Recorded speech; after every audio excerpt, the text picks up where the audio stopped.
No, I'm not going to the parade.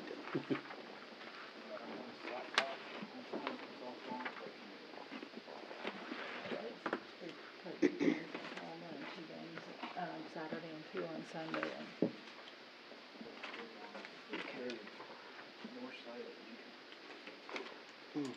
Up there, I don't know what field you're on.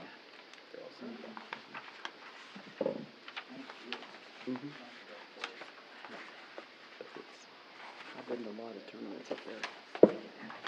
You're up. False meeting order.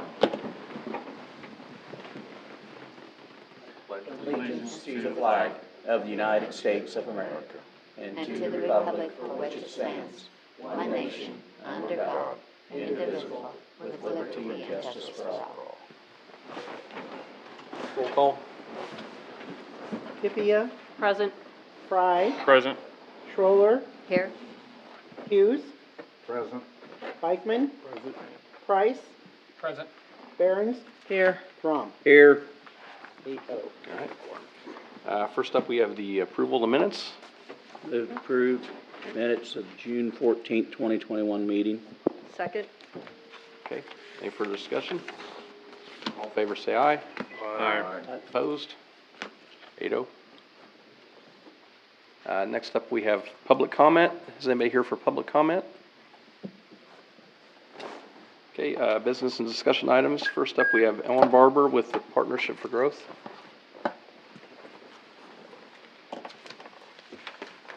Good evening. Evening. Hello.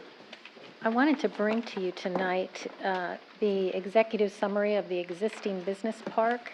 And before we look at that, if you would look at this agreement, there was some discussion before of how this business park got started. And so I included this in your packet so you could all see this. But I found it very, very interesting.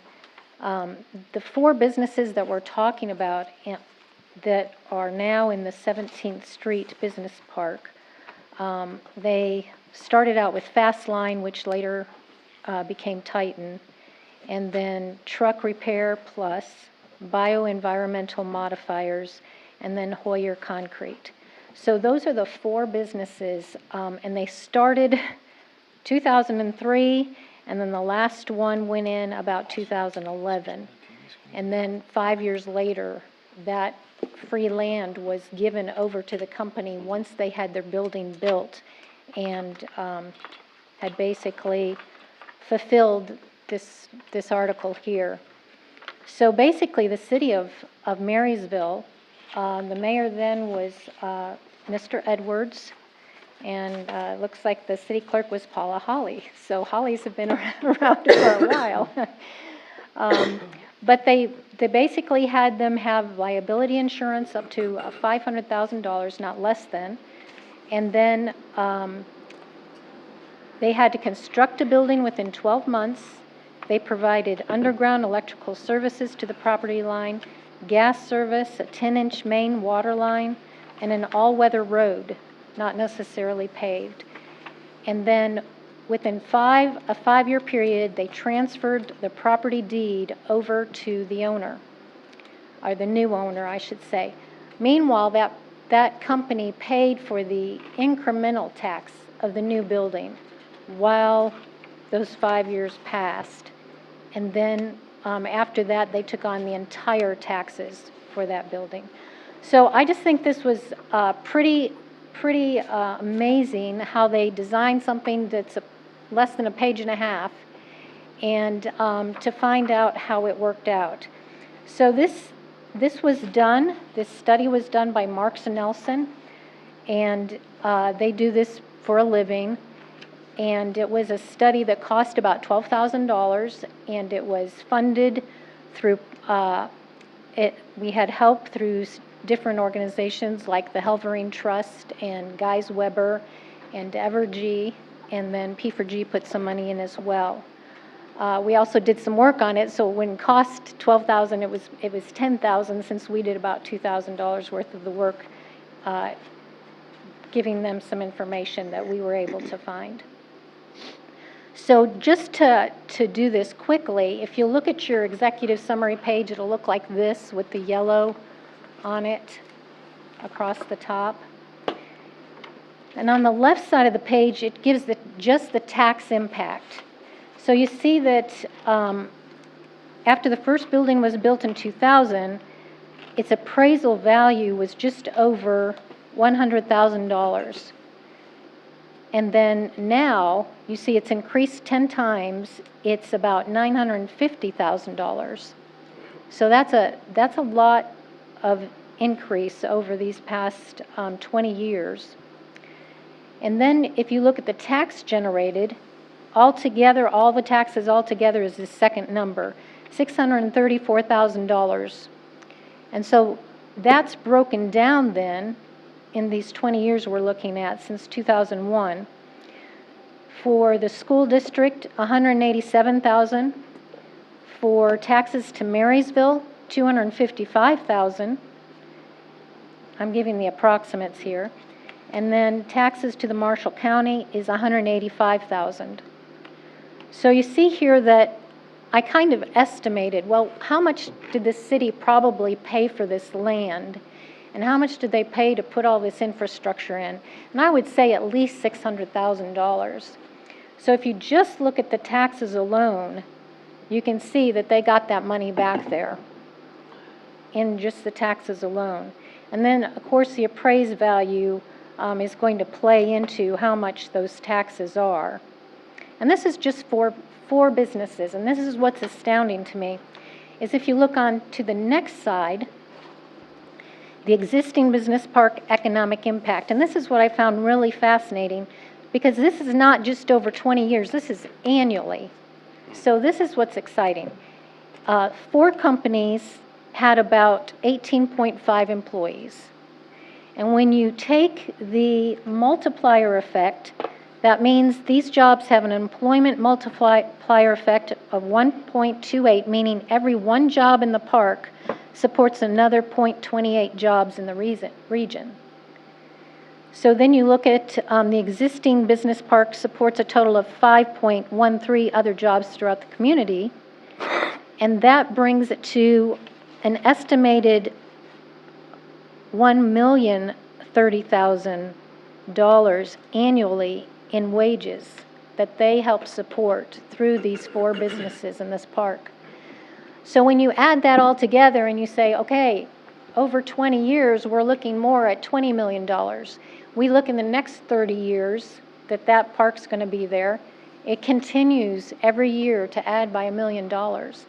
So that multiplier effect is just so amazing when you see all these other jobs that it affects. It affects them through different ways, through the supply chain, through the actual jobs, and then money in the local economy. So I don't know about you, but that turned out to be pretty exciting to me, that 4 jobs or 4 companies in that one park could make such a difference. So I wanted to just take that idea, let me stop here a second and ask if there's any questions.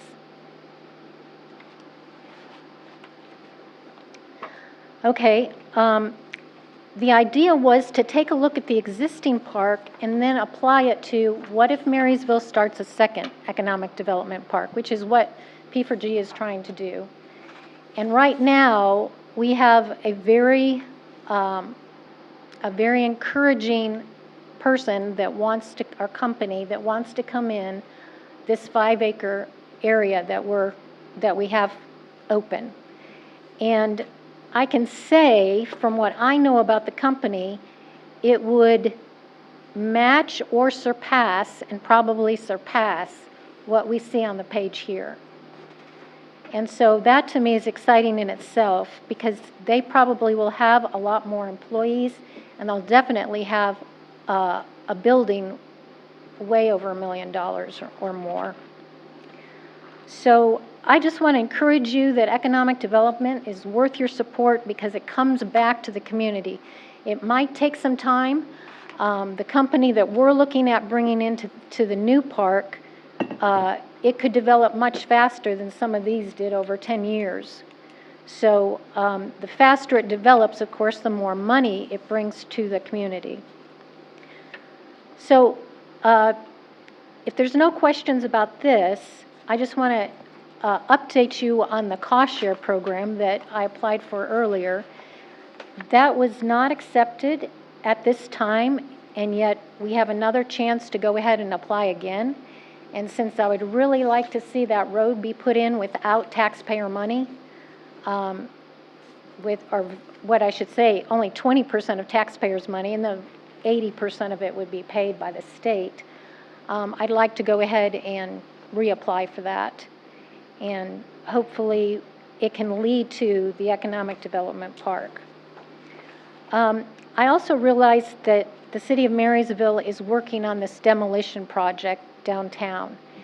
And so when I think about that, I think, okay, there could be an empty space there. And I know that when you've kind of thrown out green space, which is good and fine, but as we look at how much money even one company can bring in, it would make more sense if we try to attract some businesses downtown to go into that area. So as I got to thinking about it, and this is just an idea, what if you copied this idea again and you said, we're going to have a contest and we're going to say that the land is free for the business that comes forward and gives us the best idea of what you could develop on that property. And if you come up with a really great idea, we'll, start your building within a year or whatever you want to put in here. They gave them 12 months. And then after so many, say they only take a year or 2 years to build, give them a certain amount of time, say then the deed for that land goes to you once we see that you're established. And you could end up getting paid back very well for your effort to clear those buildings and put something valuable back in there. So I'm just throwing that out as an idea, but I would love to see us think about 30 years ahead. What's going to be in that spot 30 years ahead? And not be thinking temporary. Because this group who put in their first industrial park, they were thinking 50 years down the road. And I'm very impressed with that, because now we can see how it's paying off and been a really big blessing to the city and the county.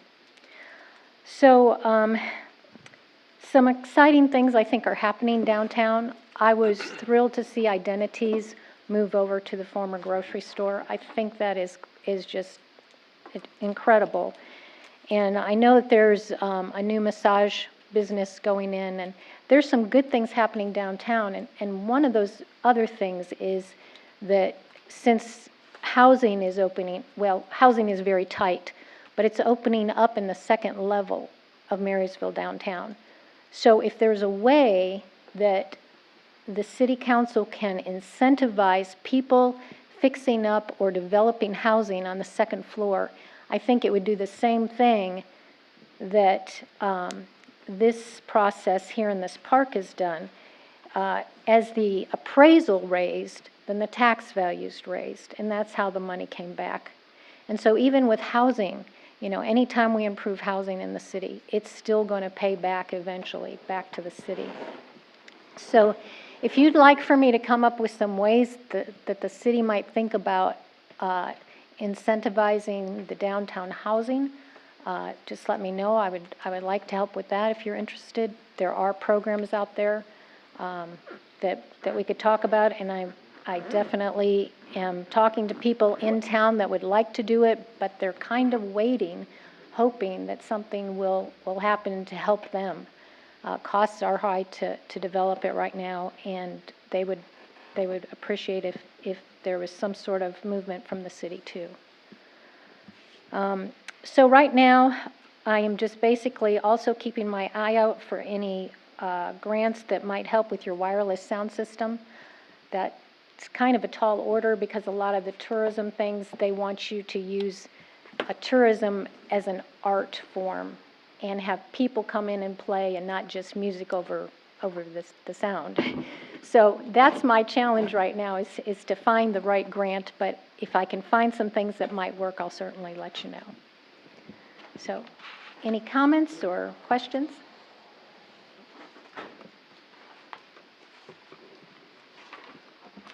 may. So are you wanting a letter of support for the grant application for that road again, or?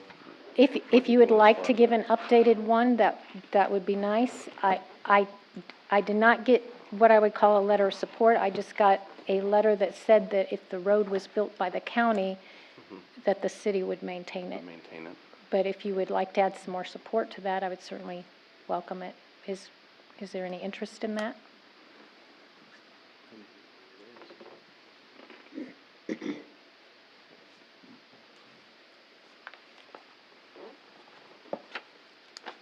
Any questions?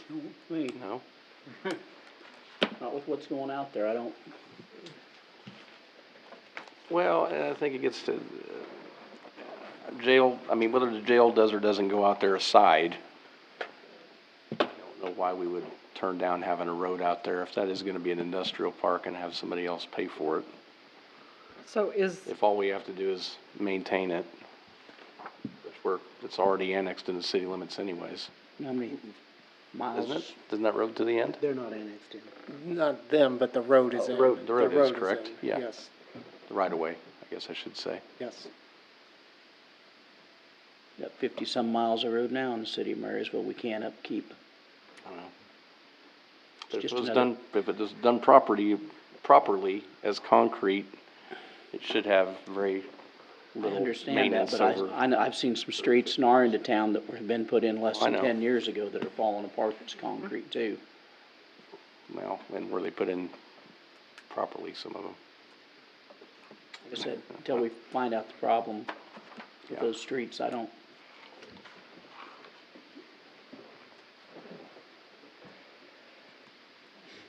Okay, I mean, it's up to you guys. Yeah, and as far as the buildings downtown, I think we've decided exactly what the plans are Yeah. for that. I mean, we're gonna get them tore down. I mean, there's a lot of different, and I've had people contact me with quite a few different ideas too, of what to do with the area. Oh, good. I mean, they're all good ideas, but there's only enough room for a couple of them. whatever we do down there, it needs to be further away from those murals. Yes, it does, I for mean, sure, so just in case something happened, it didn't fall onto them, so. yeah. I know myself, I'd like to see some kind of a public area for when we have events up around there, so we have some public restrooms, maybe a patio area, just a more permanent, if we're gonna keep having events and have that kind of the heart of downtown, have it a little bit more permanent, better solution and, hauling in porta potties and things like that. Well, there But, is a new grant that's come out. It's called the RISE grant, and it's only 10 million right now, and they're giving up to $1 million. So only 10 grants are going out. So I didn't, and it's so quick, you got to turn it back around. Yeah. I did not feel that it should be applied for this year. But my point is that what it would be able to be used for is the idea that was thrown out when you were doing some city development planning, to have the chamber and economic development and the tourism all under the same roof. And then it's an innovation center as well, where you can have all kinds of technical assistance in there. But I'd also like to see something where the city tries to help the county and the city diversify, or a county basically that's very much ag and very much manufacturing. So what if we could bring in tech? What if we could bring in some more strong white collar and diversify? I mean, it would be huge, because then we get some more higher paying jobs, and talk about a multiplying effect. So I would love to see something like that and try to work it into some innovation too, for some different types of diversity. So if you guys are interested in that, I'll bring that up again, depending on how it develops with the space too. All right, thank you. Thank you. Thanks, Alan.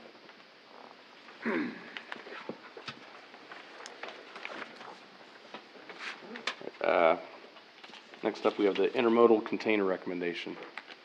You here for that, Will?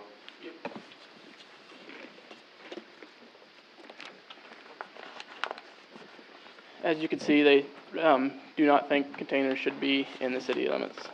in residential areas. That's why they put it this, like they said, they don't want them in residential, they just don't fit. That's what the planning commission was saying. If you guys have any questions on it.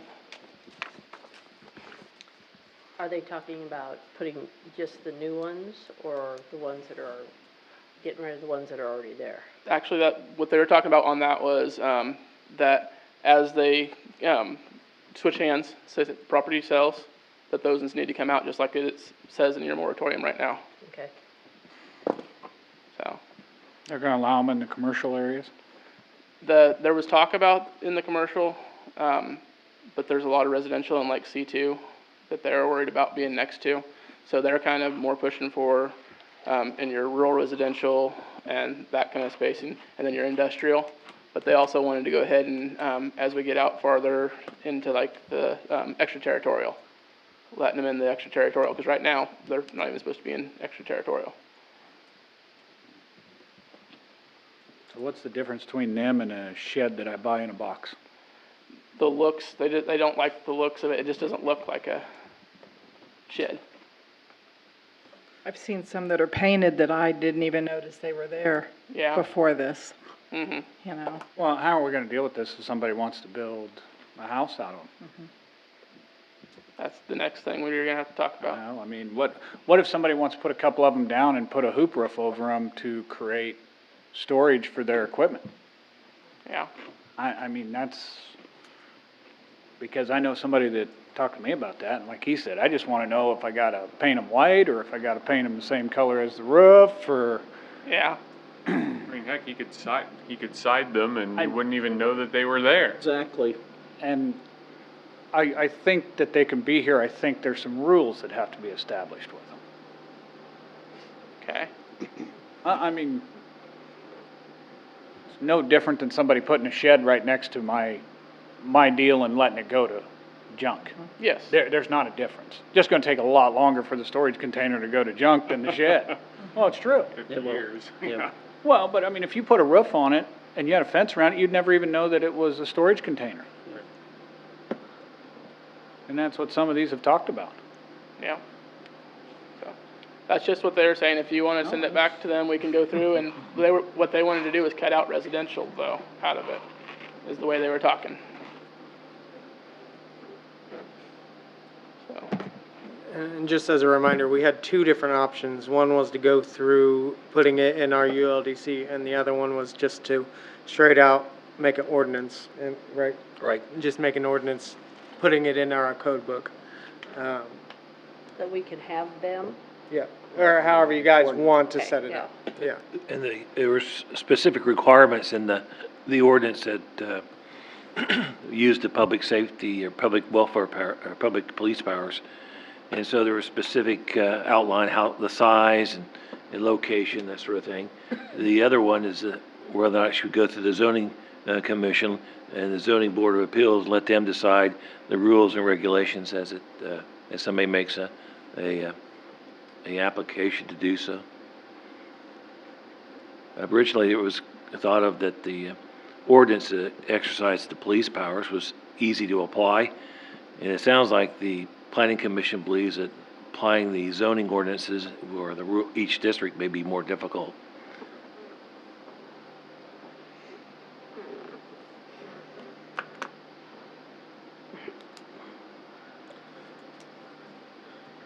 Do you want us, so we're asking for guidance, if you want us to bring back, just bring back for your guys' discussion, because the planning commission just wants it not,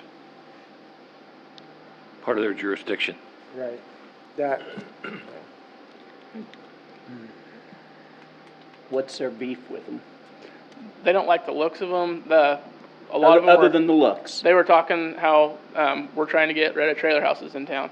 The looks of the trailer houses as they're breaking down, and they're looking at those and they see them looking the same. Let me tell you, a trailer house is a cheap building to own. Yes, it I is. lived in one for many years Mhm. before I moved to my house. Yep. I don't think that should ever happen in Marysville either. These new modular homes that are coming in, you know, same thing as a trailer house. Yep. Something that we should be putting up in Marysville. not letting people go outside of town and build them. Yeah. There's lots available in town for them, they should be allowed in town. Okay. Mr. Mayor, Yes, Terry?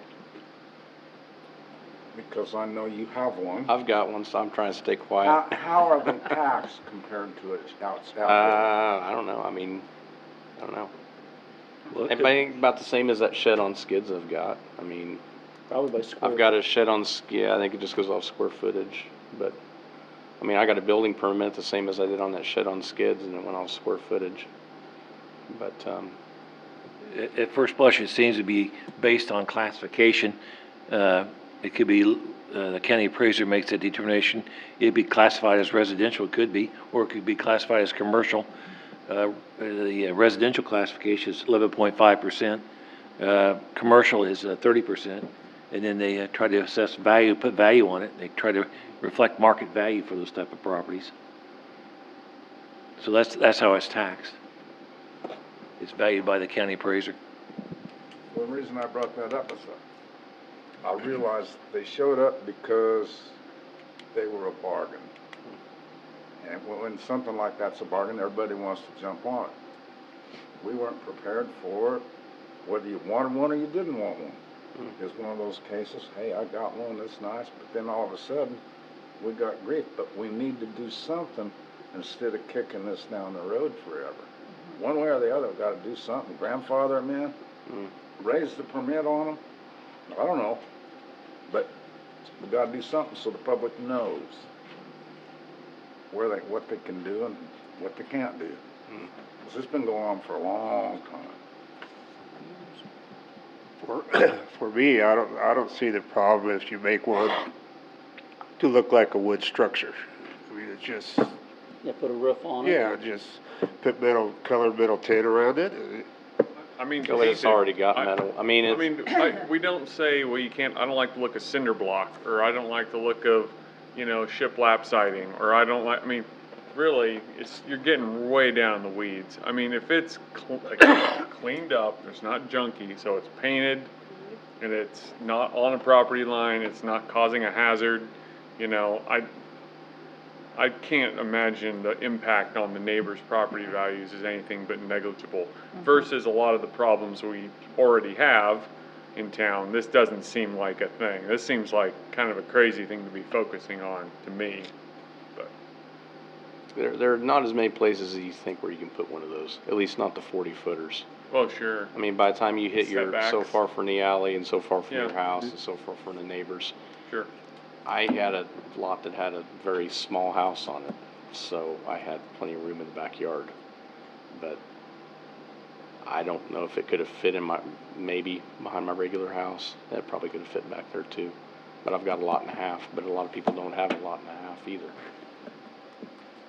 So, I don't know. I mean, it's however you guys want to do it. They have their uses.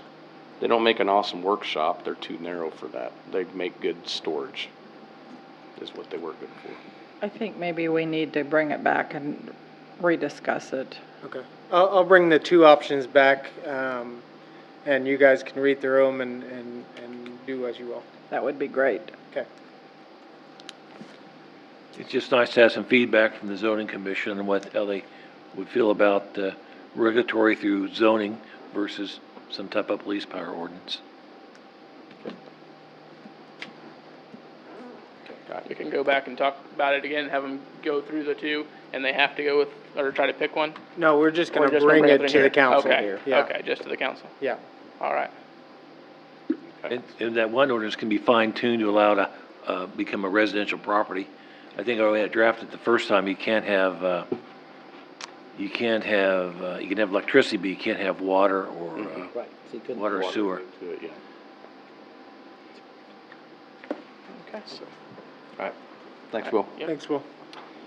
Well, He's doing the might next as well one. stay there. Oh, that's right. You're for the next one. Economic development demolition at 305 North Second. Okay. Any questions on that there? It's, Pretty self-explanatory. Yeah, it is, that looking might at the stick 'em pictures down. and everything. He said the floor inside's falling in.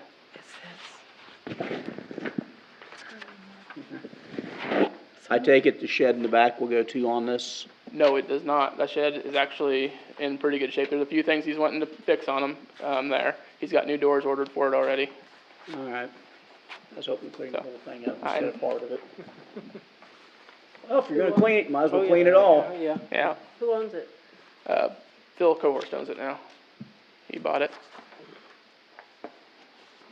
It just become a place with a garage to put stuff. He's planning, and he said in his 5-year plan is to build on there and put a bigger shop, or build onto the shop so he can have more room for storage for his business. And I think that is one of those zoned, isn't it, where you remove the house and you can't, Yeah. correct? I think that's on that side of the alley. Is it not one of those You can't just zones? build a garage, yeah. He Well, can- no, No, but if he for removes the house, he can't put a house back on it again. Oh, right, cause I it's think commercial. like that lot I've got, Yeah, those I two, think you're right.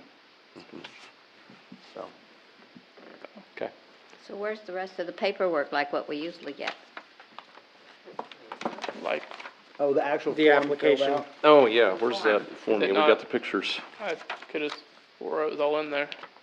There's no form, there's just the pictures. Okay, I can go get it for you quick. Well, I mean, I I just thought it wondered was why in there, this, I'm sorry. I just wondered why That's this was fine. different than what we usually get, that's all. It must have just It got must have missed got in the missed copy. in this Well- shuffle.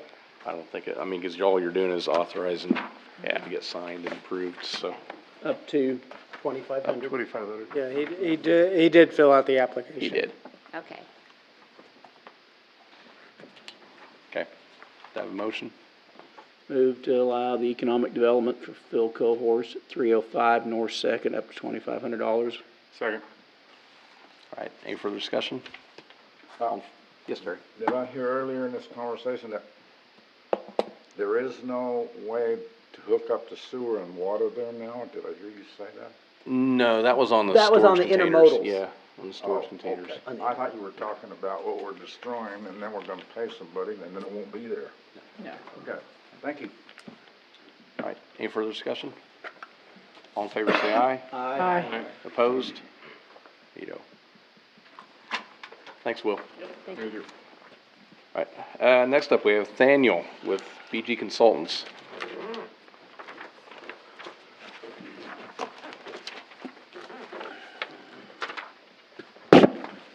Good evening. Good evening. I've handed, I hope everybody, I know some unfortunately didn't have an opportunity to review the information that was sent out last week. But that's kind of the general format of what we're putting together for the overall. We're kind of laying out within that, you know, the issues of what are the flows, what are the particular things that we're looking at. There are additional sections that we'll put together with that, and most of that is regard to the recommendations, what is the plan and what we want to do, and so that's kind of what I want to focus on this evening. So there are some additional things that were put in front of you this evening. The memo, there's the aerial with the lagoons, and then the spreadsheets with the costing, which was already included in the other information. And then a bigger sheet that kind of shows the differing options, flow options, what we would have to add on to from that basic, what I'm going to call our prime wetland cell. So with that, were there any particular questions, if you've had the opportunity to go through the information that was sent out last week, is there any particular questions or anything that jumped out to you in that? The only question I had is how full is our current cell one? With sludge? How much room Yeah. do we have left in it before we have to dredge it? Well, that was gonna be another kind of next step at the end of this. I mean, I'm just, I That is know a good we've point. been at it a while, Yeah. you know, it's been out there for, Well, and that's part of the reason why I did the smaller sheet with the aerials. I wanted to talk about that Okay. and go through that. and the only reason I asked that is, you know, as we're going along here, where does screening fall into that? Because I know if we screen a lot of that stuff out before it ever hits the pump. It saves on the pumps, it saves on the pipe, it saves on space in the lagoon.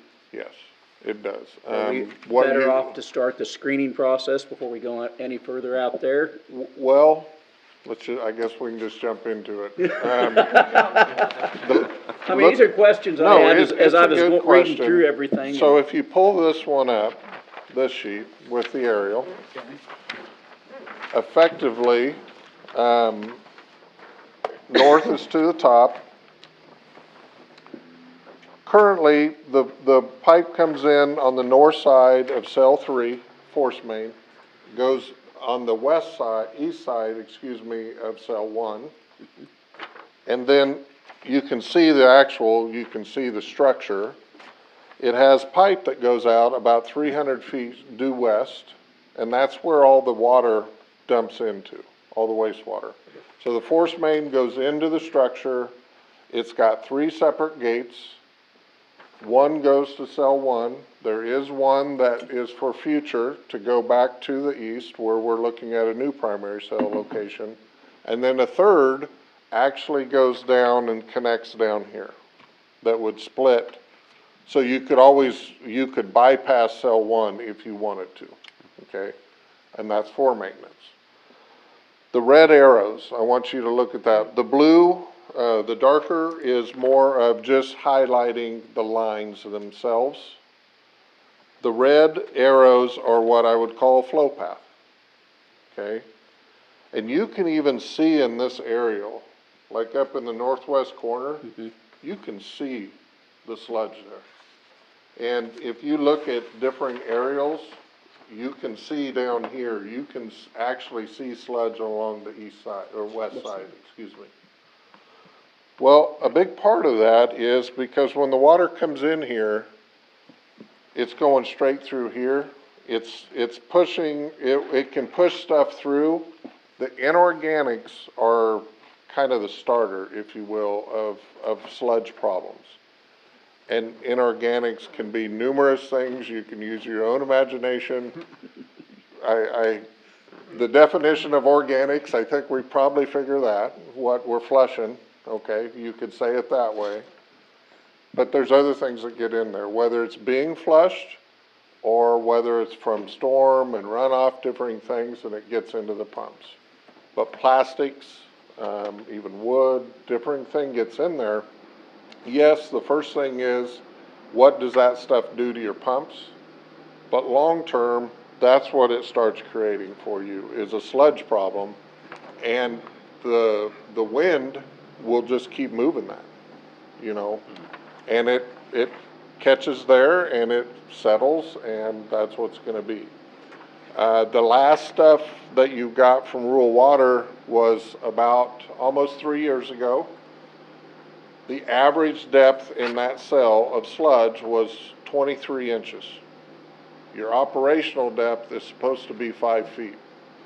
So you have 23 inches, 2 feet, of sludge, and you know, the top 3 feet is free. Well, it's an average across there, because on the west side, it's pretty full with sludge. 4.5. But even as it goes down, so when it comes out of cell 1, it goes straight across. It does split, in my understanding. It runs parallel. The cells 2 and 3 will run parallel. So when it comes out of cell 1, it hits a splitter. Part of it goes, we'll just say half goes south, half goes east, and then drops south in cell 3. And then it goes down to the common one between those two down south. That's where it all collects. A major problem with this, with your current system, and why you are exceeding your regulatory limits of about a third. A third, 1 out of every 3, you're blowing out of both BOD and TSS. And a big part of that just is you're not utilizing these cells enough. It should go from, if it goes from the northeast corner of cell 1, it should go out the southwest corner. And it's not doing that. You're getting short circuiting. Well, I know a few years ago they talked about hanging a a tarping system in it? There's Because baffles because that it you can- shoots out and it doesn't take its time to get Right. to the south end, it's Yeah. just coming in and You flowing put baffles, south. and baffles can work, but I'll be honest with you, with cells this size, it's really hard. Because you have to maintain them as well. And yes, you basically would put a tarp, a baffle across, it's gotta be weighted, and then you got a gap clear on the west side, and then you put another baffle, and you put it on the east, and you make it run in a serpentine. And that will, help the situation, but it's still, then you, in some ways, if you haven't done the screening and those types of things, you're building up sludge in along that first baffle. But it is more reliable, but with this big of a cell, the wind will tear those baffles over time, because you really have to keep them taut and, tight there, and, that'll be a hard thing, to do. But, so, with this system, one of the reasons, and I did want to bring it up, it's not in the cost right now, but if we build a new primary cell, what we would do is have an opportunity that we would have another primary cell, and we could take that one out of service, can pump it over into the new cell, the top water, let it dry out, and bring somebody in and take care of it, and then put it back into service. So long-term. You mean clean it out? Yeah, you would take the sludge out, and we would have to land apply it.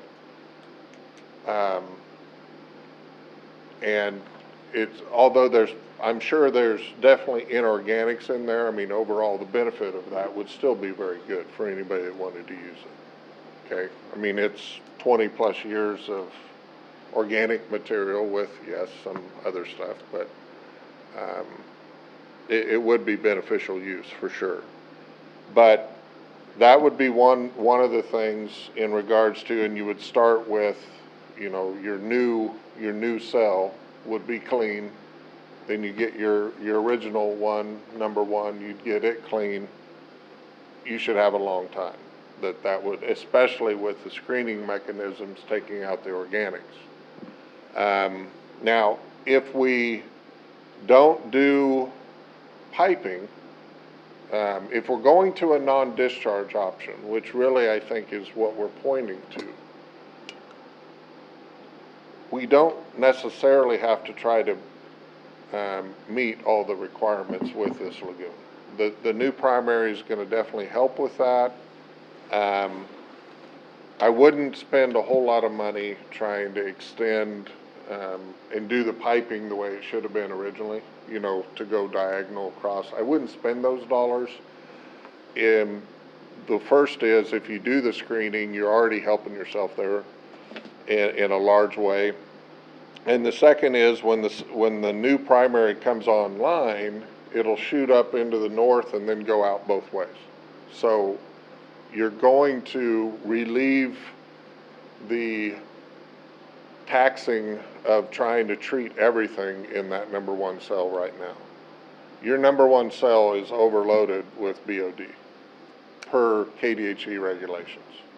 It's one cell. It's only supposed to have so much BOD in it per acre, per day, and we're really exceeding that based off of average flow and average water quality. Based off of KDHE, we would need a minimum of 7.5 acres additional for primary.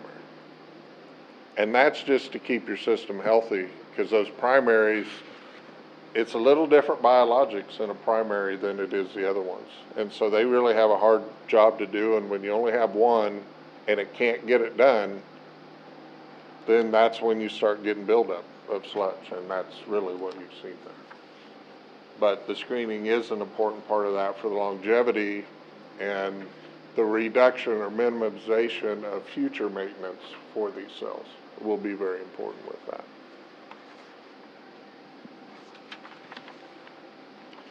So that kind of, and now I would say on an average cost, you're probably looking at $400,000 to $500,000 to desludge that cell.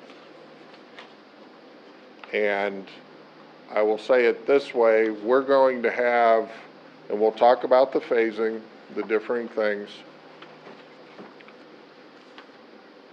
The potential, what would be nice is if we are building and doing a new cell, that we could drain off, it costs you less if you can naturally let it dry some itself. You're never gonna, it could sit there 10 years and it'll never be dry, okay? You never put another drop of water in it, but you basically pay by the gallon is what you're getting, because you're not talking a lot of, you look at it, but it'll be fluffy. You know, it's primarily water, 10% of fluffy solids, maybe. And so if you have that combination, you might be able to go out and honestly, I mean, we could work with you and do some RFPs or whatever and get somebody out here that does it. You don't have to go through all the rigmarole that we would with the funding agencies, if you're utilizing SRF, it would be pretty straightforward. I think we're going to utilize CDBG on the other parts of the project. So I think it's viable to look at. But it could be something that you guys decide after we bid, are we going to do that? On the costing, okay, we got good bids. Yep, let's go ahead and just get it done now. We got what we thought we were gonna get, and let's wait 3 years, because I know you're building up some reserves and some different things, and we'll handle it there. So, but the screening will be an important part of that, on the longevity of it. So a couple things, I guess.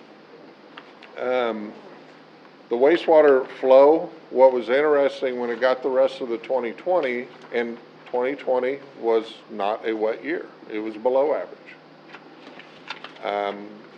We've had years that are way above average, we've had way below average, we've had flows high, low.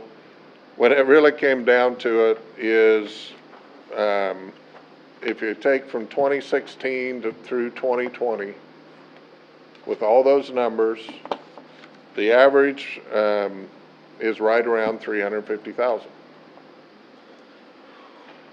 And what was also good, I did find some precept numbers for 2020 through K-State, just through the county, you can look at, and found it for 2020.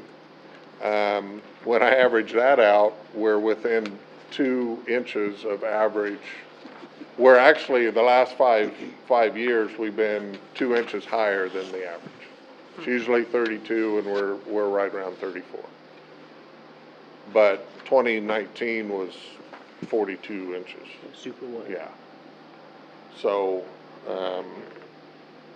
that comes into that. So, I guess in regards to where we want to look at things, what I did on the costing was 350, 375, 400. That's what I did. And the nice thing about a lagoon and a wetland consideration is there are ways that we can manipulate a wet year and a dry year to keep the system running. If you have a wetland and it's a dry year, we're going to have to drop and drain the cells more to keep it wet. If it's a wet year, we need to hold it. There's only so much water that we can put into the wetlands. You can't put 4 foot of water in the wetlands. But What? I can't hear you. you can't put 4 foot of water in a wetlands. You'll just drown it. There's levels, from 3 inches to 15 inches of water is kind of where you're at with that. So we can manipulate the wet and dry seasons. So I think when you look at that, the 350 is probably a decent number that we would look at least for today. We can still see what's coming through over the next couple months as we get there, but that's kind of where I'm leaning right now, how everything just kind of averaged out precip average pretty good, a little bit high, and flows. You know, last year averaged 280,000 gallons. You guys also will touch base a little bit more on this. I know you're continuing, you're getting close to being done on your CIPP program. I really applaud you on that for sure. Two things. One is that will minimize greatly the really high flows that come in. But something that people don't think about as much is if you have a broken pipe and it's letting all this water in when you get rain or the groundwater rises and it's deep enough, and we all can see and understand that. It's pretty easy to see that, hey, we pumped 300,000 gallons today or yesterday, and today we got an inch of rain and we're pumping 800,000 gallons. It's easy to see that. What you don't see as much, so you see IPP, you take care of that. What you don't see as much is before you see IPP'd, you were pumping 280,000. After you see on a normal day. After you see IP, if you did the whole city, now maybe you're pumping 300. Because that broken pipe doesn't just let water in, it also lets water out. Okay?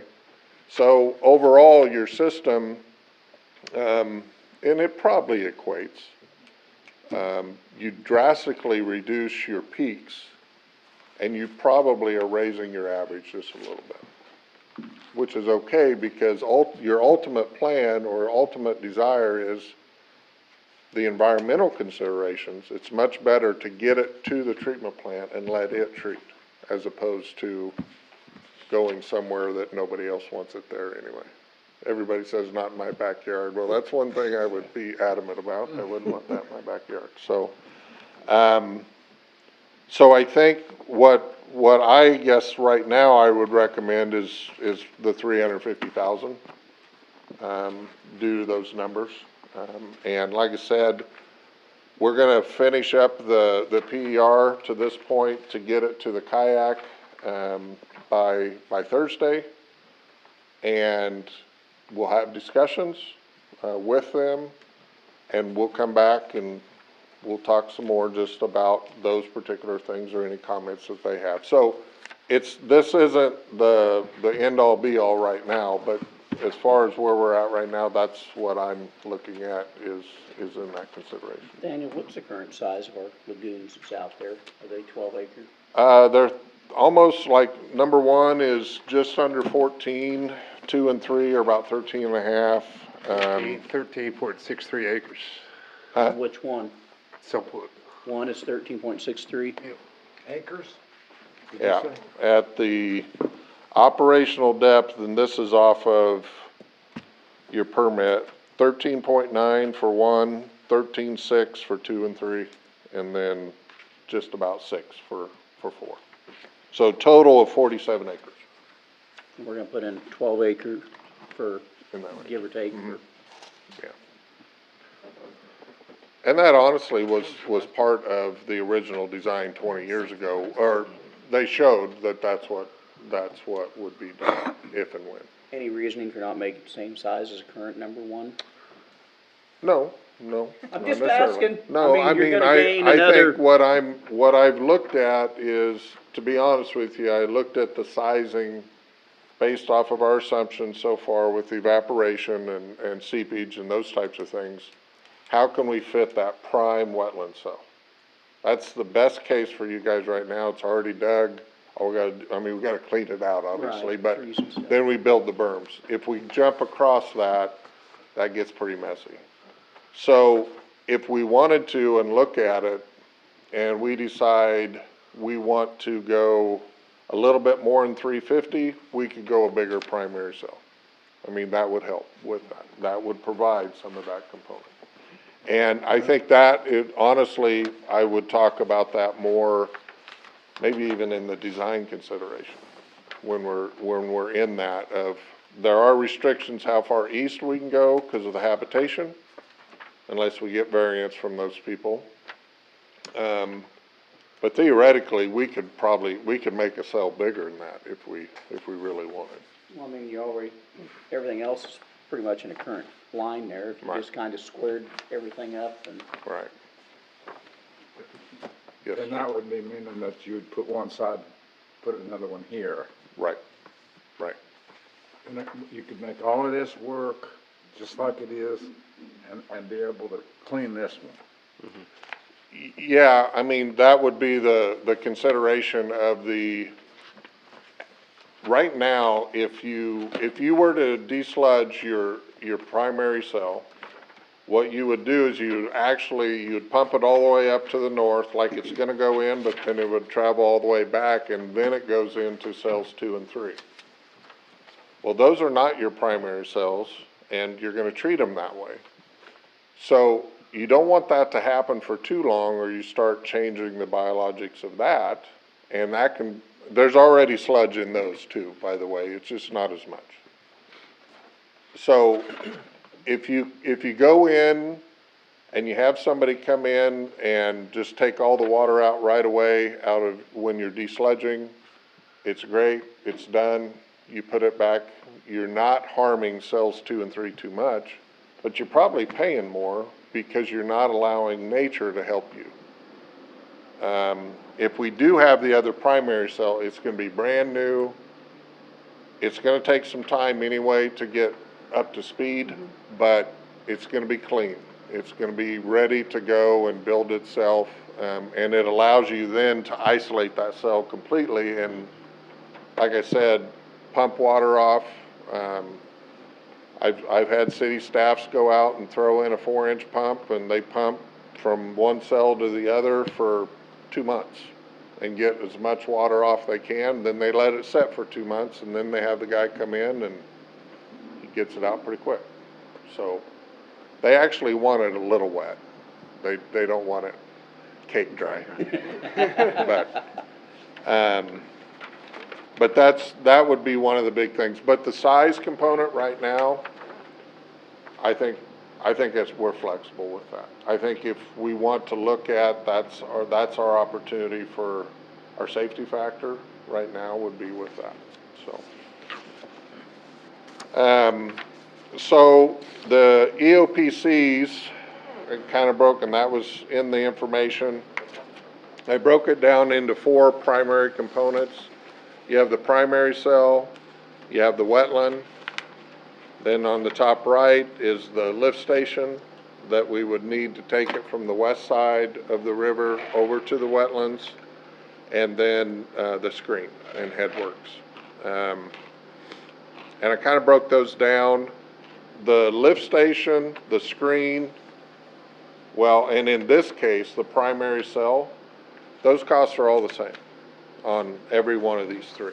There's no difference. Right now we're planning on all 3 options, building an 11.5 acre primary cell. The lift station, it doesn't matter if we're running 350 or 400,000. Realistically, it doesn't. Because we're not gonna have peaks. We're gonna get something that'll pump on an average of 500,000 gallons a day is gonna be a sweet spot in that pump, and it'll just run. It won't be, we don't have to worry about a peaking factor of 5 and we get a 2 million gallon day hitting it, because we'll be able to watch it coming off of the lagoons. And the screen is gonna be set up for the flow coming in anyway into the main lift station. But looking at some, I think the screen equipment, I do have a prefab building in there. You do not have to have one of those. And for right now, we can think about it. We can keep the numbers. That isn't a problem. We'll be able to change it later before the application. But right now, I do have a little prefab building that we can put over top of it. There is advantage of, the equipment in and of itself, protecting it. The logic, the control logic, PLCs, those types of things in a somewhat condition. I mean, it's not going to be a real major thing with that, and it also kind of cuts down on maybe some of the odor, some of the flies, some of the things that might be associated with that, you know. So you guys right now, you have a pit for your pumps, and then you have a building for your controls and everything. It wouldn't be as big as that building, but it would be something similar. That's how I have this set up right now.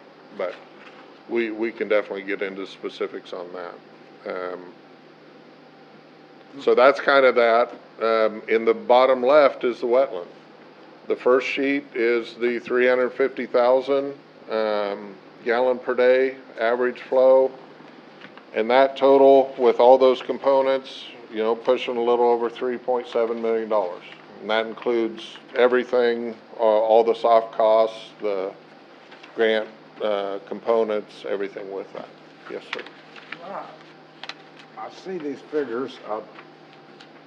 You don't have a catalog to go to. How did you come up with these figures on this page? They basically are based off of our experience. We track the bids that we do and try to average those out.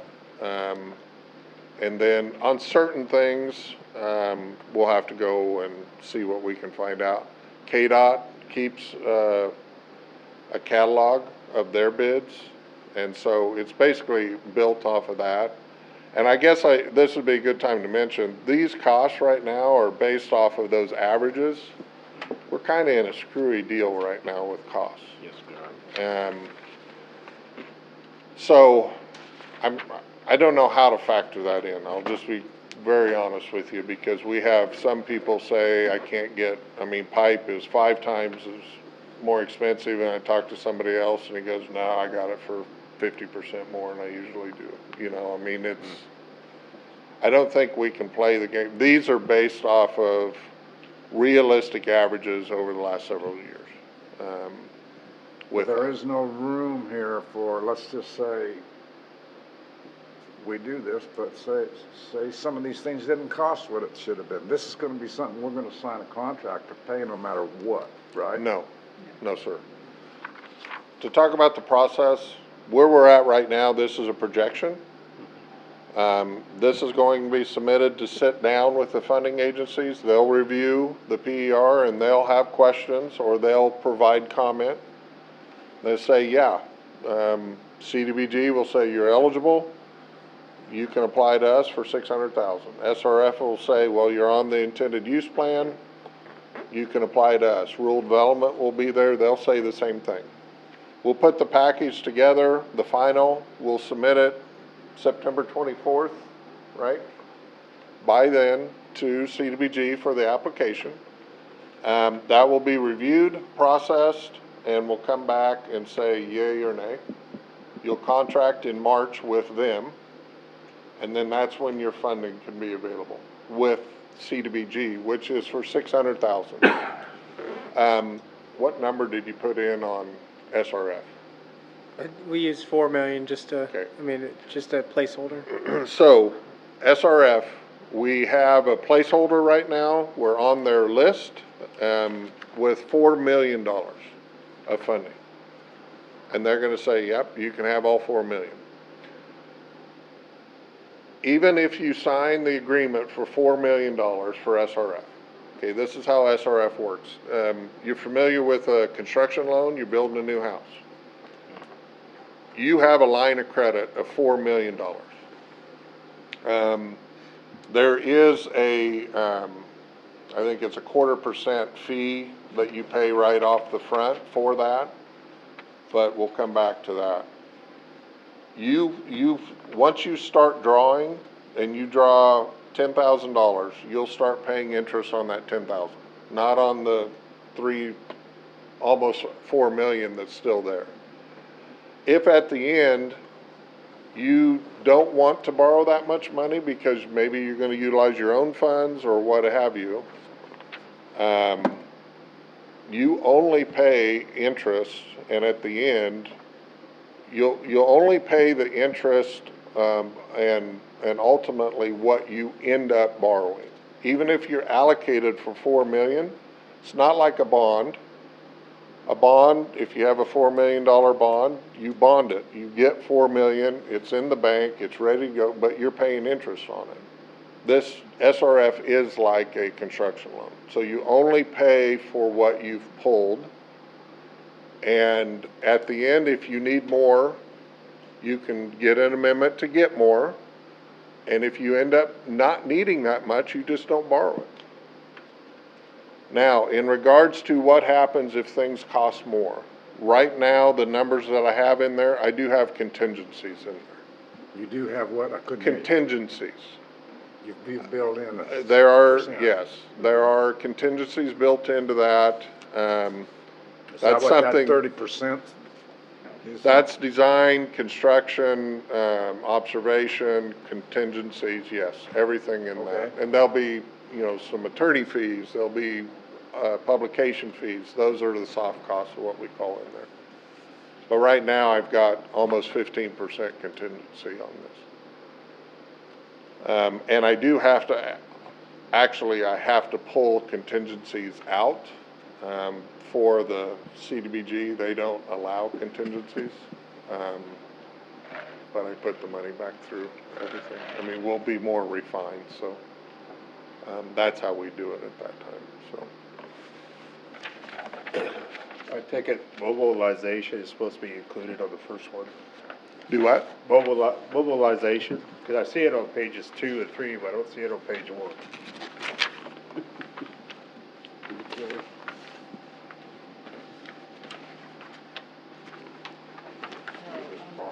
Design, contingencies and construction. Oh, yeah, for the mobilization, yes, I see what you're saying. I was looking up at top, but yes, it should be mobilization would be in So it. that's included. Yeah, yeah. So for the 350, and I feel these numbers are conservative, don't get me wrong. I mean, I don't think, I'm hoping it won't be this much, but at this stage, this is where we're at. The 350 option, 350,000 option. Going back to this, we've looked at this in a couple different ways. The 350 keeps us in this primary cell, the northern cell. Okay? The 375, and I'm just going into the corner of that next section, because remember, like I said, we've got to build a whole berm across here once we go. This is about the area, I'm going to say 4.5 acres that we'd have to build if we go to 375. And if we go to 400, we'd be doing about 9. Now, this is I just want to give you an idea of it. That doesn't mean this is exactly what would be designed. If we do more than this, you know, there's opportunities to take some of this and do different things.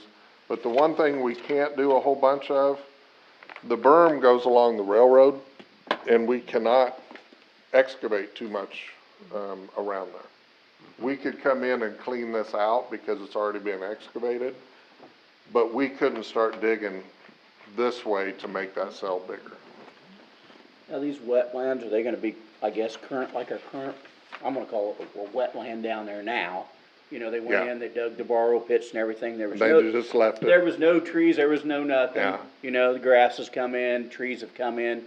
right? These cells will eventually do the same thing after, or do we have to keep them clean? No, or what's- you'll need to clean and do some I changes. didn't know, that's what I was asking. Yeah, there is some maintenance with wetlands. There'll be a process that you'll need to do some vegetation rotations, you know, with that. You don't really wanna have a whole bunch of trees in there, that isn't Right. what you want. But for one, we do have to maintain that liner underneath this because it's in that, sensitive In the sand, groundwater. Right.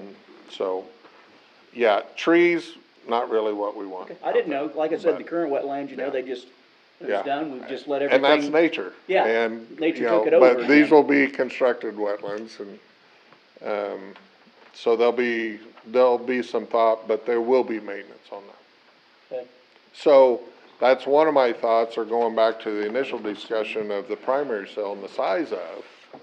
If you wanna build some safety factor, it's probably easier to put it in your primary. And once your primaries are built, I mean, yeah, it's been 20 years since you built these lagoons, or more than 20 years.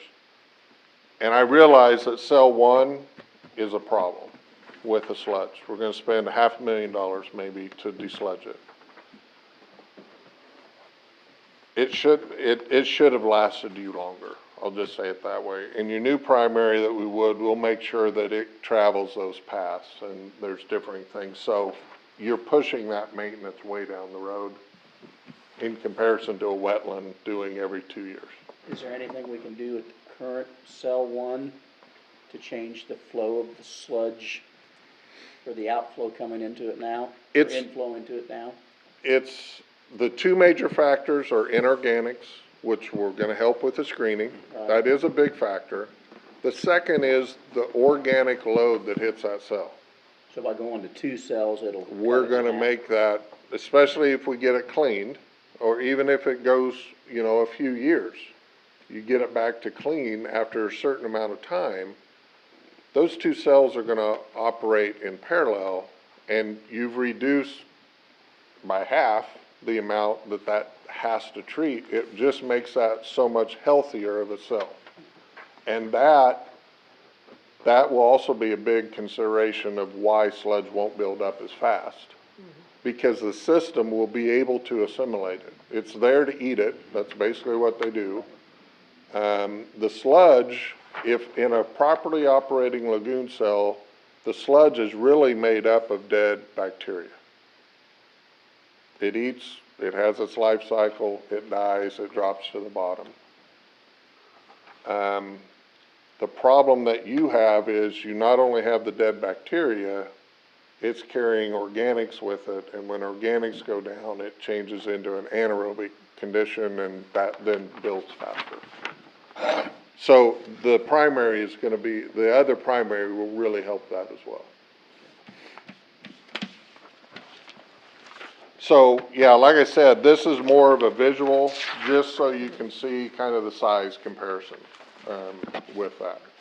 But these berms here will take a lot of dirt to go, to make that. The other 2. These other 2 Yeah. here, yeah, because we gotta do the whole thing. All the faces.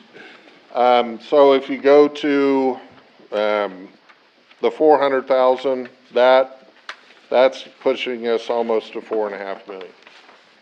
So, and then the 375's in the middle. One of the other things in the memo that I wanted to bring forward, we talked about last time, is, okay, now what any type of project that you do is gonna have an impact definitely on your sewer budget, which ultimately gets to your ratepayers. So what would be some of the things that we would consider in regards, what do we think the impacts may be, okay? So looking at the budget, talking with Austin, effectively, I know some years and several years you've allocated more than this, but we felt pretty safe saying here in the next few years, you're gonna be done with your CIPP. And we're gonna count that as $250,000 in the budget that you're not gonna have to spend, okay? So then I backtracked that, and, I got my disclaimer, you need to get your financial advisor to look at this, but, backtrack this, you know, at an interest rate, at a 20-year loan, an interest rate of 2.5%, you could service a $3.9 million loan, okay? You go down to the bottom of 1.75, you could service almost a $4.2 million loan, okay? We're talking numbers with here that potentially could be more than that, okay? But we are looking, and I would feel pretty confident of a $600,000 CDBG, okay? And I say that because you guys are on a consent order. KDHE is gonna be one that's gonna say, yeah, they need funded. The other is, and I have confirmed this,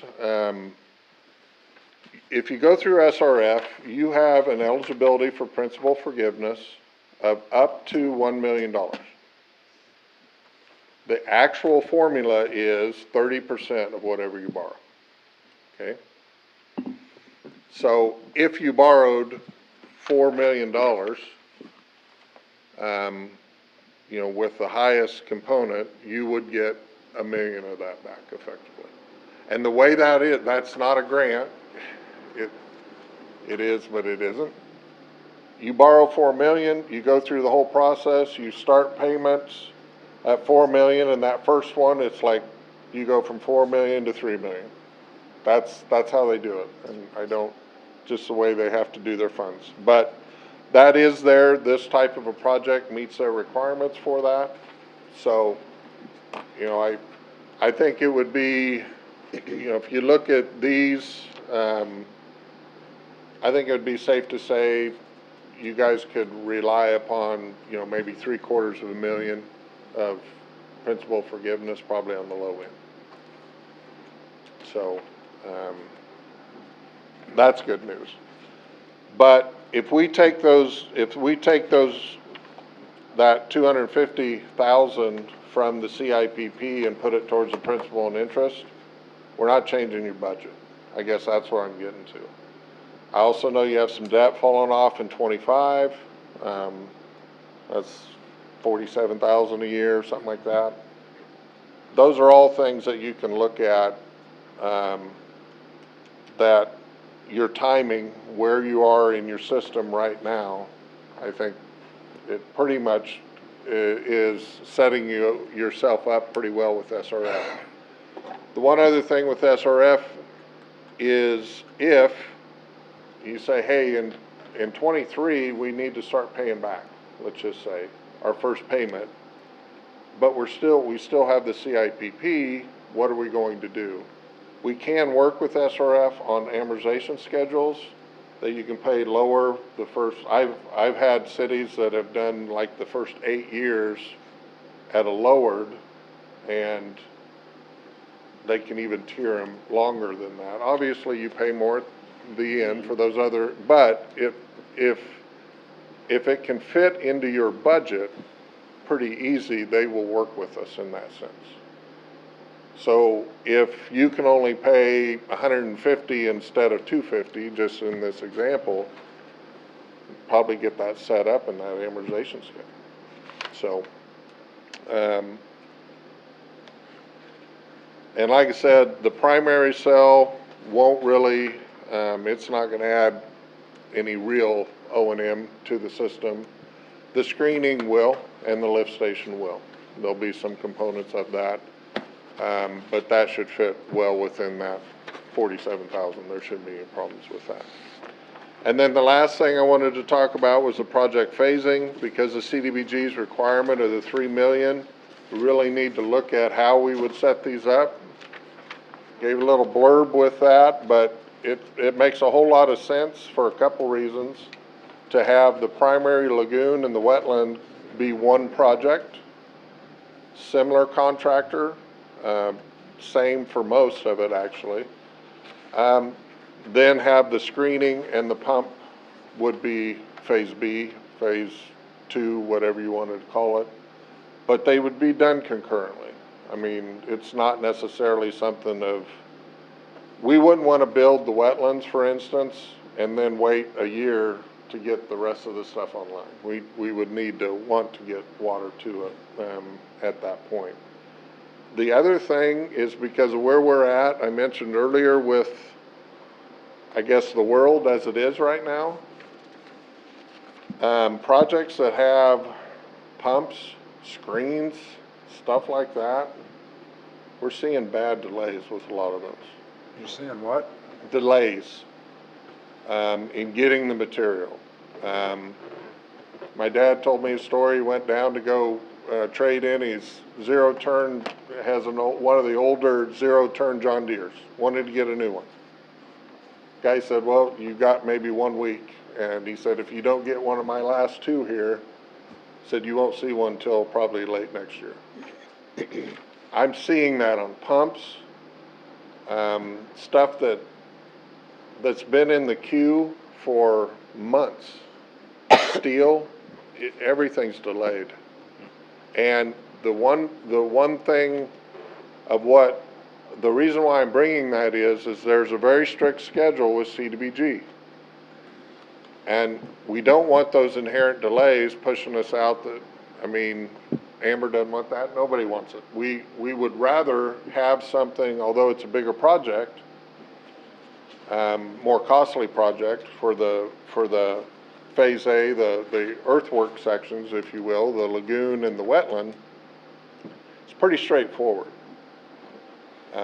We're not gonna get into an issue of we can't get pipe, or, you know, there will be some pipe, but it won't be a huge issue with that. So I think that's another reason why I would break it up that way, is to make sure that we're keeping the things that could delay the ultimate completion in the non-CDBG side. Because we don't want to have to fight that as we go through,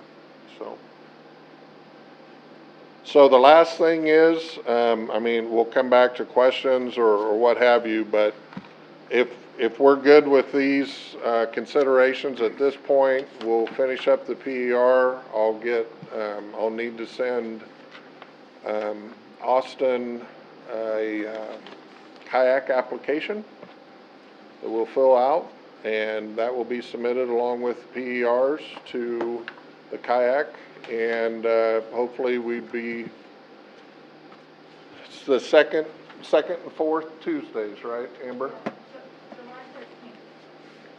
July 13th would be our first opportunity to meet in Topeka. And if it's not, it'd be 2 weeks later, So with that, any questions or comments at this time, I guess?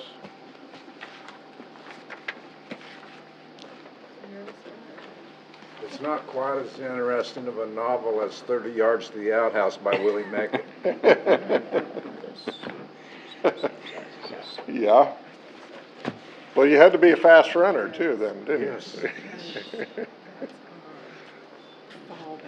So I guess really my only thing is, are we good with the 350 based off of the new information, at least at this point in time? You guys, I think so. Yeah, mean, I would- think so. Yeah. Okay. The only thing I would, like I said, like to see is that new cell go to the 13.9 or whatever the current size cell Okay. one is, but.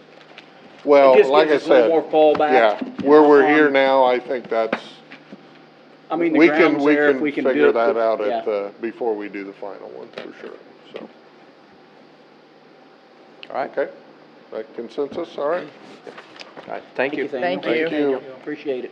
And Amber. Amanda. is her Amanda. name. Amanda, sorry. Good.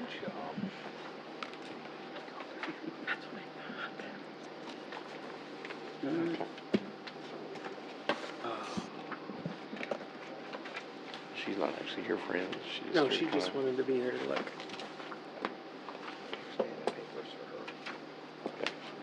She's probably not gonna wait around. Don't have anything under notices and hearings. Next up is the consent agenda. Move to approve the consent agenda, in the amount of $2,875. Second. Okay, any discussion? All in favor, say aye. Aye. Opposed? 8-0. Next up, we have appropriations ordinance number 3750. Move to approve appropriation ordinance number 3750 in the amount of $261,191.43. Second. Okay, any discussion about the ordinance? Roll call? Pipia, Yes. Fry, Yes. Schroller, Yes. Hughes, Yes. Bikeman, Yes. Price, Yes. Barons, Yes. Frank. Yes. 8-0. Okay. Next up, Austin with the staff report. All right, first up is the demolition bids. We received bids from 4 different contractors to demolish the 8 buildings we have up for demolition. The bids were split into 2 categories: city-owned buildings and nuisance buildings. Each contractor was asked to bid all properties in each category, and each category is to be taken as a whole, not by individual properties. If contractor does not submit for every property in a category, then the bid did not qualify for acceptance.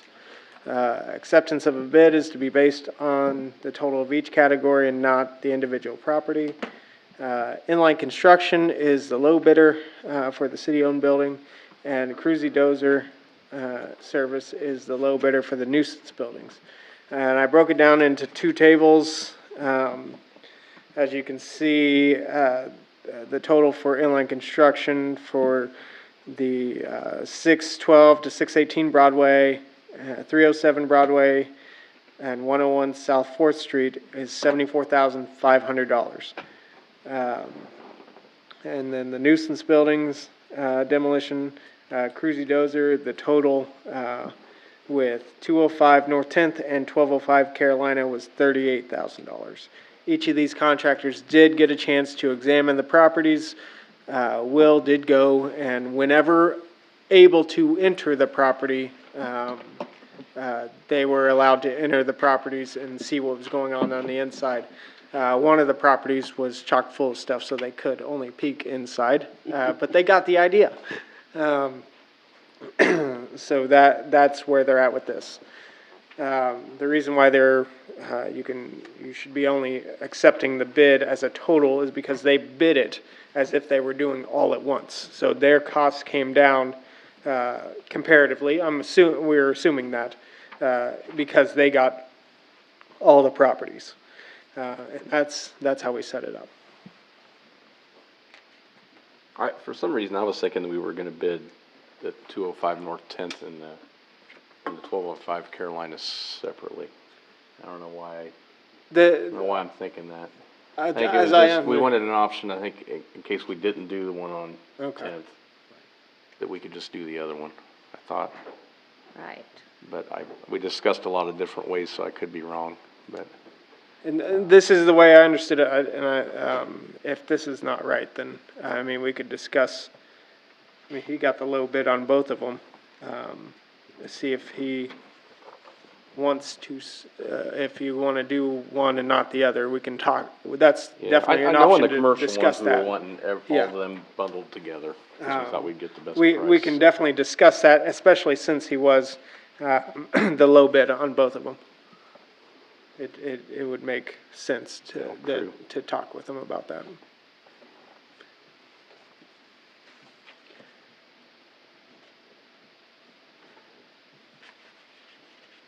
What are council's thoughts? Well, I believe the first set of bids with inline construction on the city-owned buildings at 612 to 618, 307 Broadway, and 101 South 4th, we need to go ahead and award that bid to inline construction, the amount of $74,500. Okay. Second. All right. Any further discussion on that one? All in favor, say aye. Aye. Opposed? Okay, 8-0. All right. The nuisance buildings, I guess we need to, as a council, decide what exactly we need to do with 205 North 10th. I mean, I hate to spend $28,000 on it and then get rid of the property for $5,000 or $6,000. Right. I know. That's my main concern with that. Maybe I'm wrong in how I'm looking at this, but. No. I think we were all hopeful that maybe it would get sold and somebody would fix it up or somebody would buy it. That was what I was hoping. I mean, something would happen. Or someone would buy it, or. Well, yeah, exactly, yeah. What? Yeah, exactly. There's no Yeah, rush. there's no rush. Yeah. It's not like it has to come down Not immediately. like we gotta do this overnight.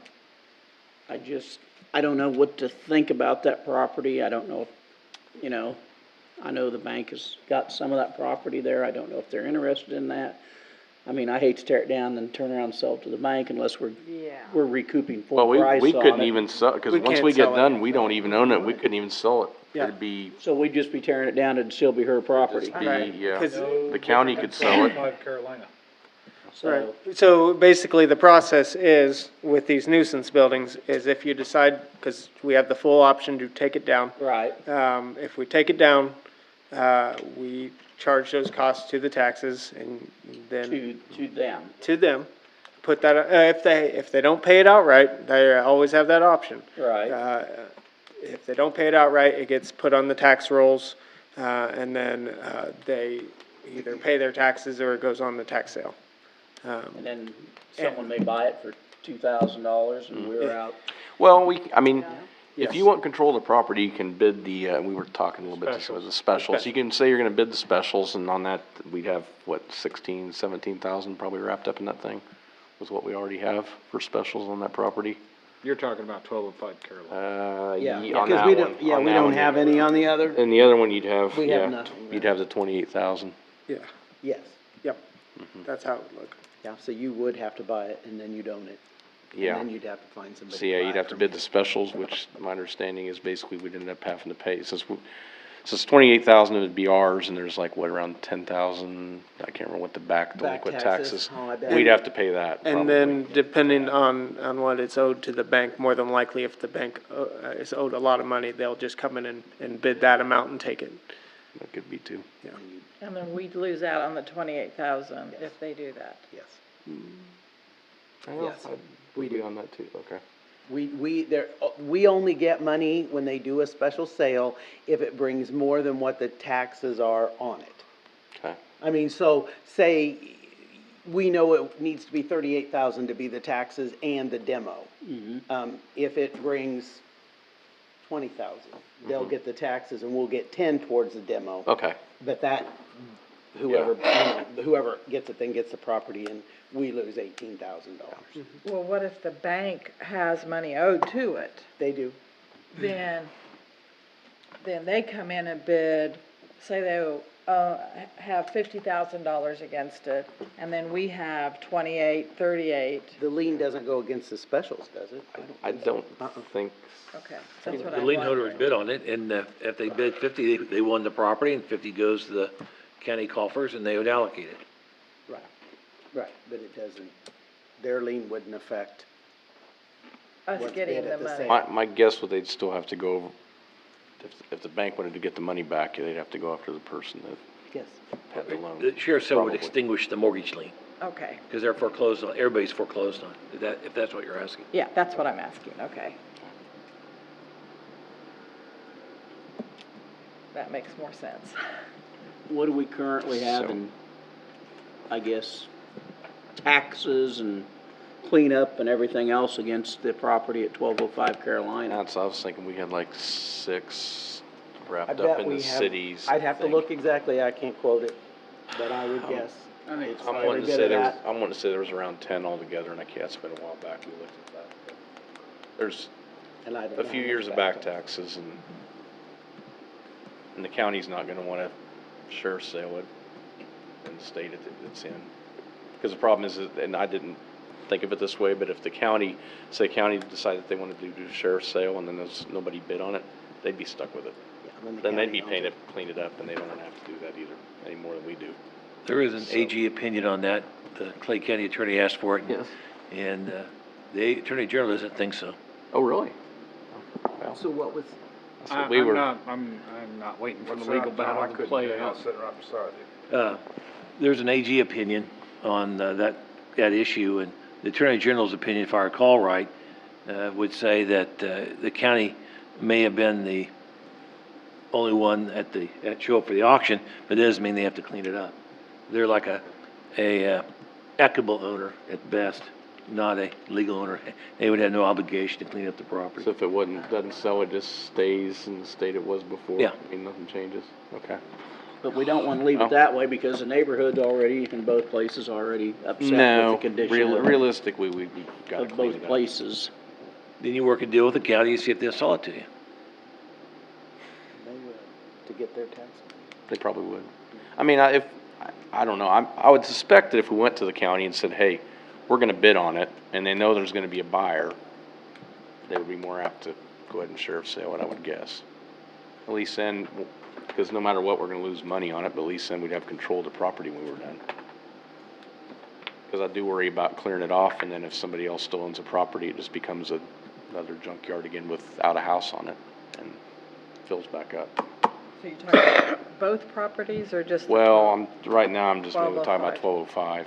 Well, which would be what you would want if someone wanted to purchase property to rebuild a house? I've or heard something. rumors there's somebody in that area that would be willing to buy that property, but I've I never have heard too. anything concrete, and I don't know how much they'd give.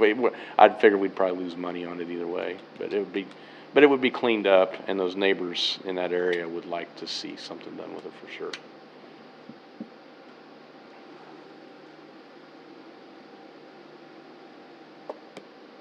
So what do you, So if we would sell it, just a question, yeah. can something be built back on it other than a house? No. What's the zoning commercial? on that one? Is that, I is think that it's one of those that, residential. is it? I'd have to look for a fact, but It probably is I think it's residential. residential on that, I think that it broke in Yeah. the alley. I mean, and on that side of the Yeah, alley, that's probably. residential, and the other is It is commercial. 2 blocks to the west. That, the alley's Yeah, the so it's dividing gonna, yeah, line. it is, yeah, you would Yeah. know, right. So it is residential. But they could put a garage on it. No, Not without a house. not at a house. If we demolish it Yeah, and it's still his, yeah. he can put all that stuff back on that lot Oh, anyway. he Exactly. could. That's That's the problem. ridiculous. So, easier to clean up next time. That's one positive, I guess, but,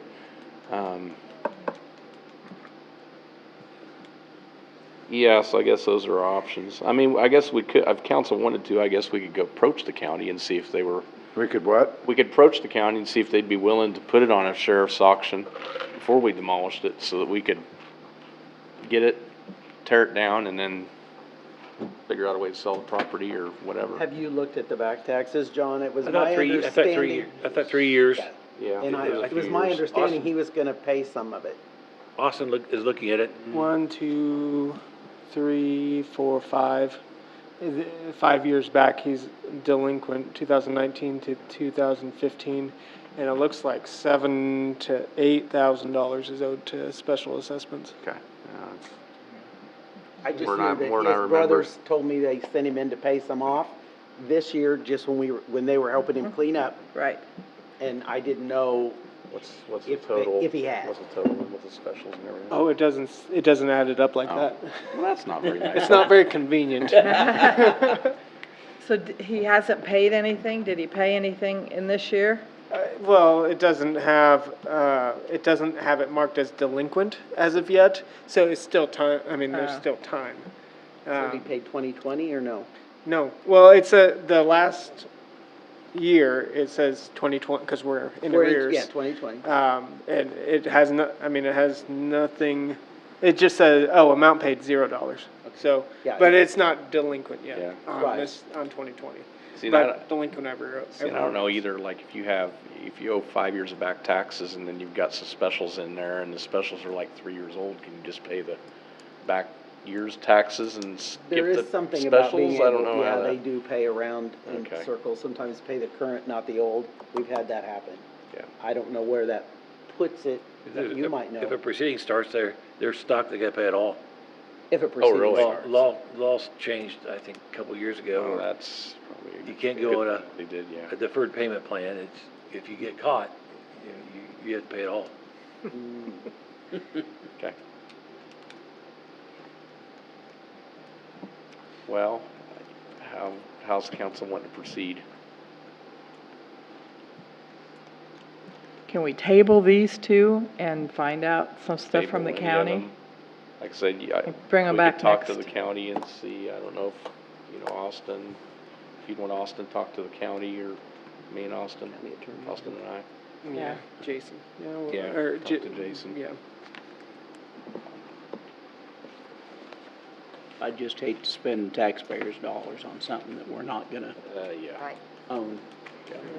But the flips, just to, not arguing for or against, but just the flip side of that, it is they're both needing to come down. I understand Yes. that too. And, Yes. I mean, it's just, They are. at what point do you go, is it necessary, not necessary? Again, just the devil's Right, yeah. advocate right there. Then on the other side, I see, somebody else benefiting from us taking the time and spending the money to take them down. Right. Yeah. So, and that's, yeah. not to create any false hope, but there is another AG opinion that says not only you put it on the tax rolls, you also can sue them civilly at the same time. You don't have to make a choice. I've done it once for Blue Rapids, successful one time. What a fluke. It was a fluke, and they recovered their demo costs, and the county was quite upset because they didn't get any. But it was according to the AG opinion. Yeah. And so, will these people become somewhat solvent or have other assets? I would doubt it. I don't think so. Maybe they'll win the lottery. Well, yeah, you never know. So that's what council wants to do is just Table it. Table it, talk to city or our county attorney. Can we just go offer these two people X amount of dollars for their properties? Let's say like $1,000. I already asked, what one of them wanted, and it was not $1,000. Okay, I was just, no, I was just. I know we tried that on one of them a while back, and yeah, it wasn't. No, I was just curious, you know. They're not very happy probably with the city right now anyway, so they're not apt to probably cut us a good deal. Okay, I just said. So, yeah. Yeah, and this person was trying to sell. So, Okay. Just food for thought. Do you think the other one might sell? no, No, he's angry. Okay. He wants his stuff. Yeah, he's angry. Yeah, if his brother couldn't get him to clean it up, I don't think he's gonna be. Can't hear you. If his brother won't clean it up, help him clean it up and got upset, I doubt that he's gonna be apt to wanna work Get with him. closer to your mic. I can't hear you. I doubt it. I don't think, I mean, his brother gave us a letter and told us basically to condemn it, and he went there trying to help him clean it up and got Nowhere. aggravated and gave up. And so I would be very surprised if that property owner would be willing to sell us that property. I just don't see it happening. I think you'd have to force a sheriff's sale or something like that. That's the only way you're Well, gonna do it. that's what we need to do.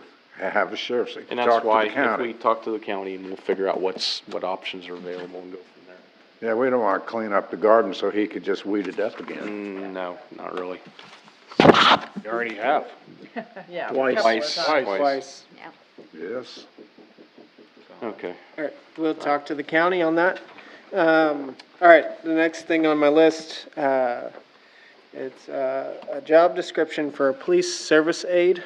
And yeah, I included that job description for a new position with the police department. We'd like to create this. This would help the police department when the situation does not require a sworn police officer.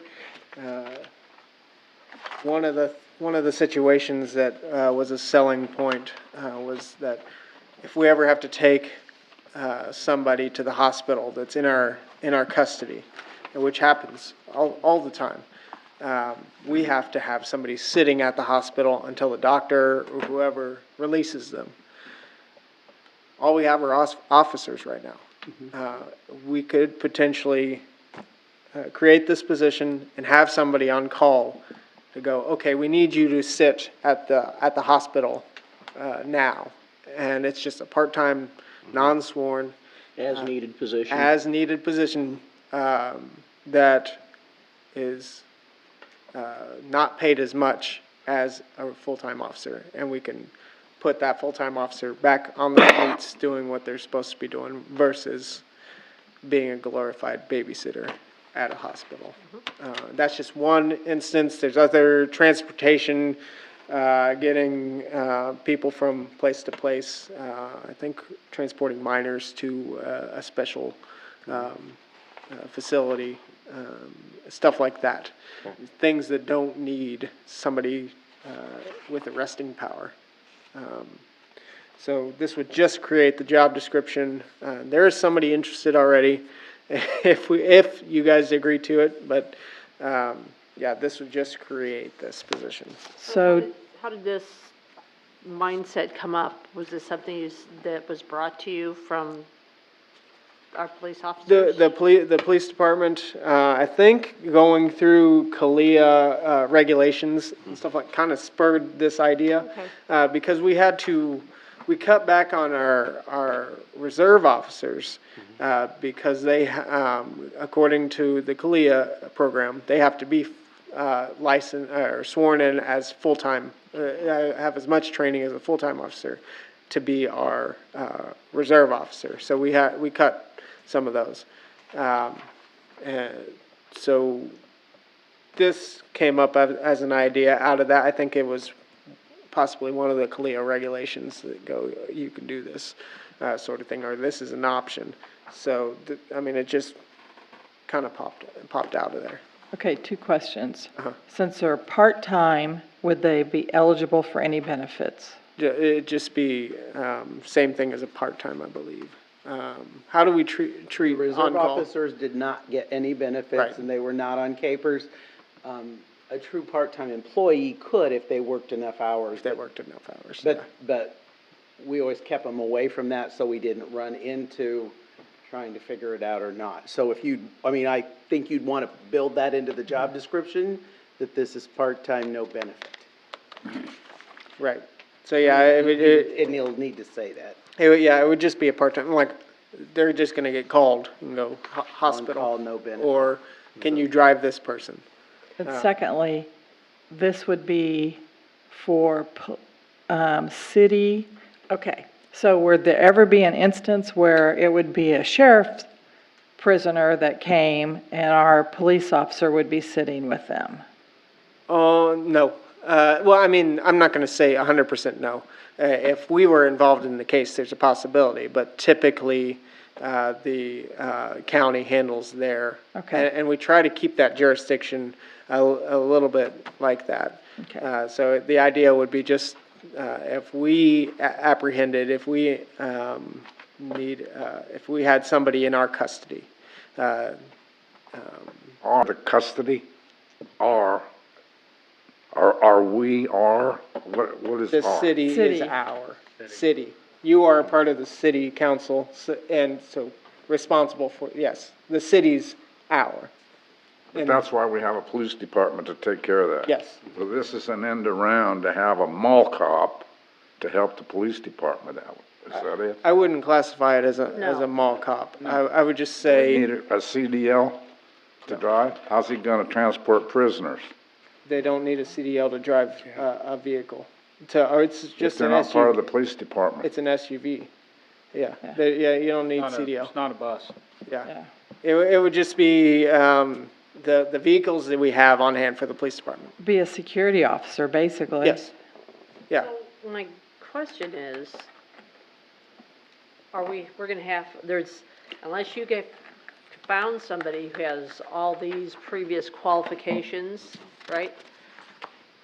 Training. Who's gonna pay for the training, like when they do the, urinalysis, or, there's just crime scenes and collection of property? Who's gonna do the training of this? Obviously, you get a class for CPR and those others, but there's a few things in here that this person is gonna have to know. And I'm Right. just curious, have you funded for them to be trained in this? I mean, I'm not saying it's a bad thing. I'm saying this is a very good thing. Yeah, Yeah, it loosens up. right, But there are things in here where you're gonna have to have some training. right. Actually, the first person that popped in probably has more qualifications for this job than. Okay, okay, all right. Yeah. How much are we paying an hour? I don't see that on here anywhere. That has not been determined. We wanted to get the job description. It was gonna be not up with our, pay for our reserve officers, obviously, but, Well, I think it's important that we know how much we're going to pay an hour before we decide if we're going to do this. What is a reserve officer? Exactly.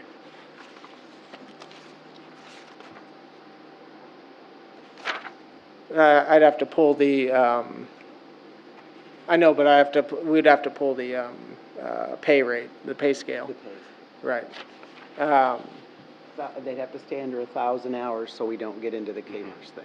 So Right. this person could never work more than 1,000 hours in a year. Well, So I we- realize Oh, that, really? but we No, still. well, I mean, I didn't think most council probably realized that, but we do Well, have to keep no. them under 1,000. Right, Okay. but Pay scale readily available. Give us 5 seconds. When did Please. we do that? Huh? When did we do that pay raise? I have all my emails. Yeah, ways way back. I can't believe it. how many policemen do we have now? I mean, are we short policemen?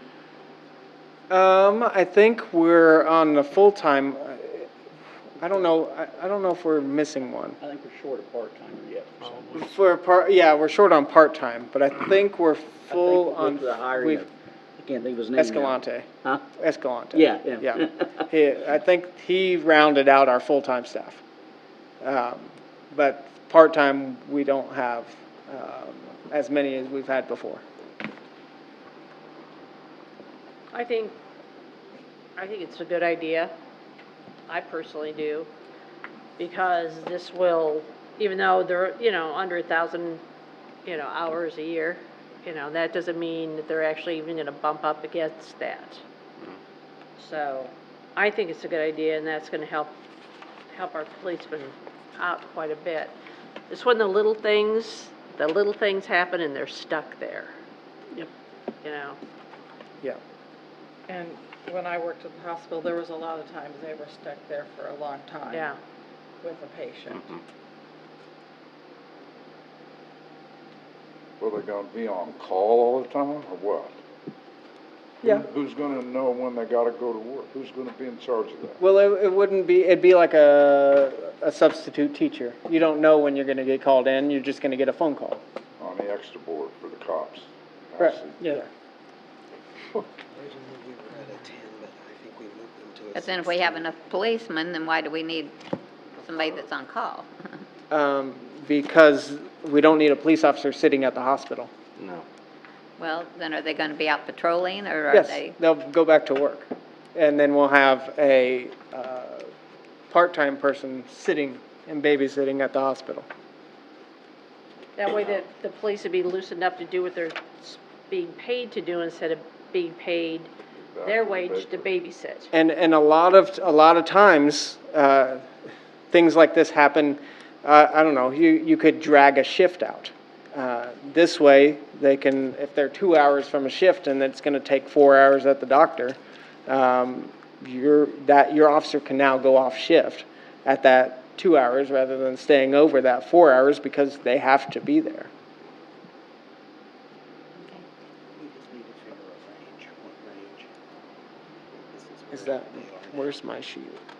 Well, isn't that this one? Oh, yeah, I okay. think that's that one. And I think that's. So this will a cut down regular. on our overtime then? Yeah, it would help So, that. You gotta figure out a range where you want them to be. They used to be a 10, Okay. but, Is there a, where it says it part-time? still says 10. So, Okay. So it could potentially be a $15 an hour job. What does a new policeman get? What's the new, what? the last one we hired was a sergeant, so I don't have that. If they're, if they're a 16, it's gonna be 18. $18 for a new police officer. What, how much? 1811. 1811? Yep, For a new one? yep. Okay. will we have another $2,000 or $4,000 tied up in uniform for this person that we've gotta pay for? I'm assuming they're gonna be uniformed and, Sorry, I was watching at home on this. Yeah. I could answer hopefully a lot of your questions for you instead of guessing. Say what? No, we talked about a uniform. It won't be an actual uniform like you see that we wear, because we don't want them, we could, as a target, say, in a uniform as a sworn officer. They have like a polo shirt that'll say Marysville Police Department on, that's probably about it. They will never transport by themselves. They're not sworn. We, are looking for, we have more issues in transports and searches with females, and that's kind of what we're looking for at this time.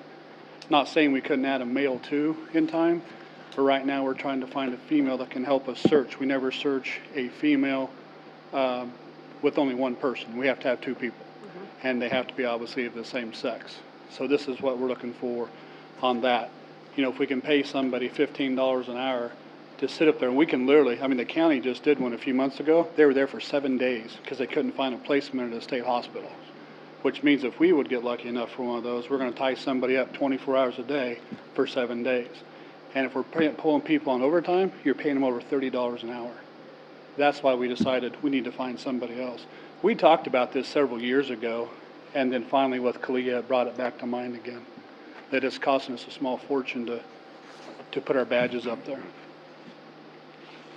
So be strictly more so in a hospital or In a setting hospital, or or say we wanna transport a juvenile, instead of taking 2 officers, I can take an officer and the other this person. person? And with them, especially if it's a female juvenile, I wanna make sure I always have a, same sex with them at the same time, in Right. case somebody's gotta stop and go to the bathroom or something like that. And it's Chief- like I say, it'll save us a lot of money. Chief, we had a councilman kind of make a analogy to a security officer. If that's the case, I don't know if this has come up in Kali, I'm not trying to trick you here or anything. Huh? Why can't you contract with a private company?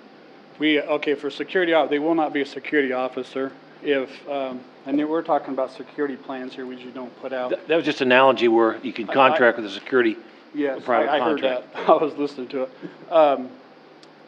The person will be there to observe. Say if somebody took off, we would be radioed to come find the person. Otherwise, we would hire an officer. We don't want this person to ever have to get physical with anybody. We're strictly there to cover our bases of being of the same sex and let's be honest, a cheaper body to be there to help do the job that needs to be done without have to do the police work. My question is more, can you have a private contractor versus an employee? I can tell you as a private contract, we do use those on transports to psych hospitals. Right now, they're not running for COVID, but when we're doing it, we pay $500 every trip for those, and that's at a minimum. And so this is be cheaper to have somebody like this as well, to do it. If we have to have 1 or 2. If I have to pull somebody on overtime and go with them, sometimes that $500 is still cheaper. It has to be weighed. It depends where they ship them to, either Topeka, Wichita, Kansas City, depends where we're having to take them to. But it's, for the training, I heard that come up. They will train with us. We do a lot of in-house training on almost everything you see there already or online. And, yeah, it comes out of our training budget every year. All of our training does. Have you discussed this with the hospital at all? Yes, we discussed they with had them any last time this came up, and they have no trouble. There's times they send us away. We'll tell them, hey, I got one guy on, I got people on vacation or out of town. Yeah, this person's sleeping, we can go ahead. Once you go, we'll call you if we need you. I didn't know if they would have a problem with, us bringing a inmate up there. No, and long then as having we, somebody that long as we wasn't have armed. somebody that can radio us if they need something. What they can't do is, they don't even have their own restraints at the hospital anymore. Okay. They've gotten rid of those when they got the new hospital. They don't like to lock the lock-in room either. So, if somebody's sleeping, I gotta be honest with you, I've sat there myself. You sit there and you read or do something for hours on it, and that's all you do. This person would not have the power to arrest? No, they would not be a sworn officer. And they would not be carrying weapons or anything? No, if they carry anything, it'd be a taser, be non-lethal. But they would also have to be certified in that. We Would have they be we have driving a city certification vehicle? teachers in Isles. What's that? Would they be driving a city police car? Yes. Yeah, possible. Damn. Unless they're just riding as a passenger, but there is that possibility. I would never say they wouldn't, but. If they would be, they're representing the police department, and that means they must have to have bulletproof vest. What kind of insurance? No, that, you're getting back into being a police officer. If they're gonna do a transport, there's gonna be an officer with them anyway. Anybody can drive a police car that has their permission from an employee of the city of Marysville. It just, they're not gonna take off and transport by themselves. They will be with somebody else of sworn nature. And I heard the county come up to, the county takes care of their own. We don't. If this person wanted to subcontract with them or something, that's fine, we don't care, because it's just a part-time position. But we do not pay to, take care of county stuff.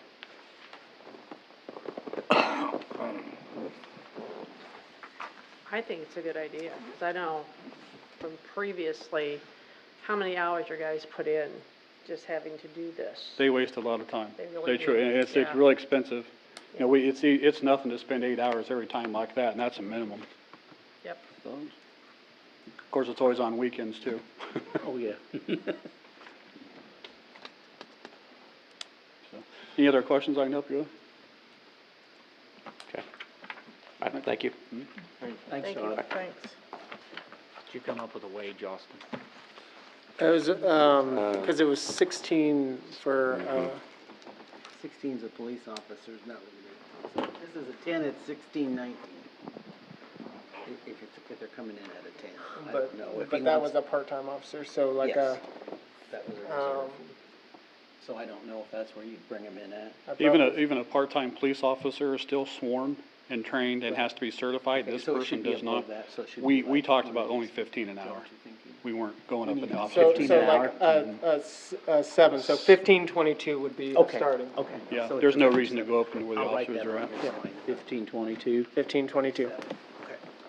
I know where it's at.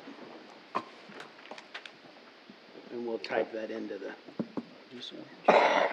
book. Since he's more or less on call, there really isn't no set hours. Right. It's, like I said, we just For have a to keep week them or under month or 1,000, whatever, so we just- don't have to do capers. That's 1,000 hours a Any year. year. That's what I thought. Yeah, they can do all 1,000 in 2 months if they need to. Then you gotta find somebody else. It'll be an awful month. They can't go to their other job much. We monitor it pretty close, and then City Hall also lets us know. Suppose somebody want to make a motion?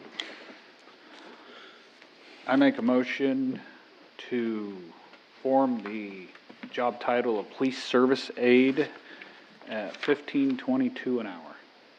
Second. All right. Any further discussion? All in favor, say aye. Aye. Opposed? Aye. 7-1. Right.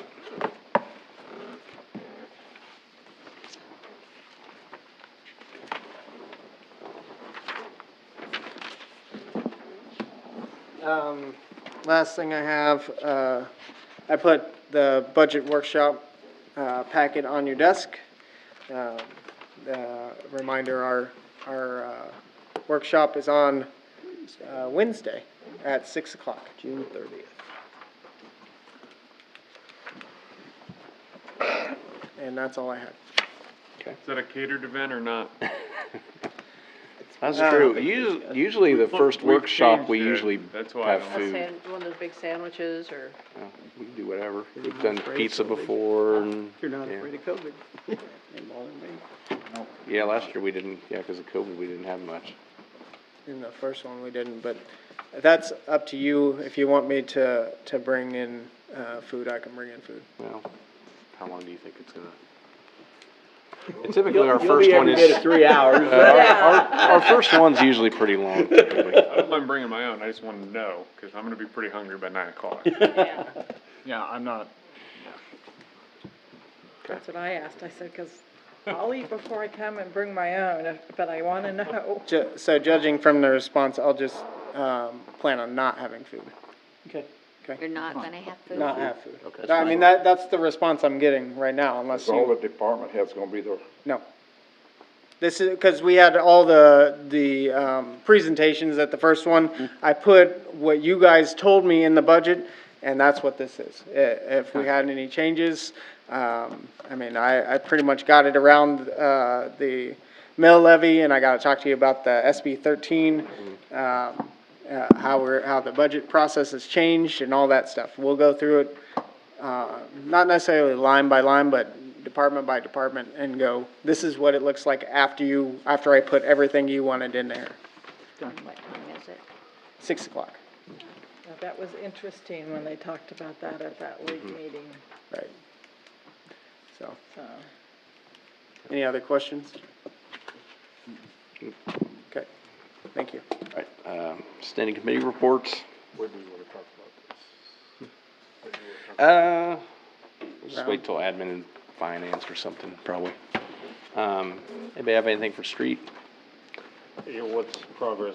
Have you located a dump truck or?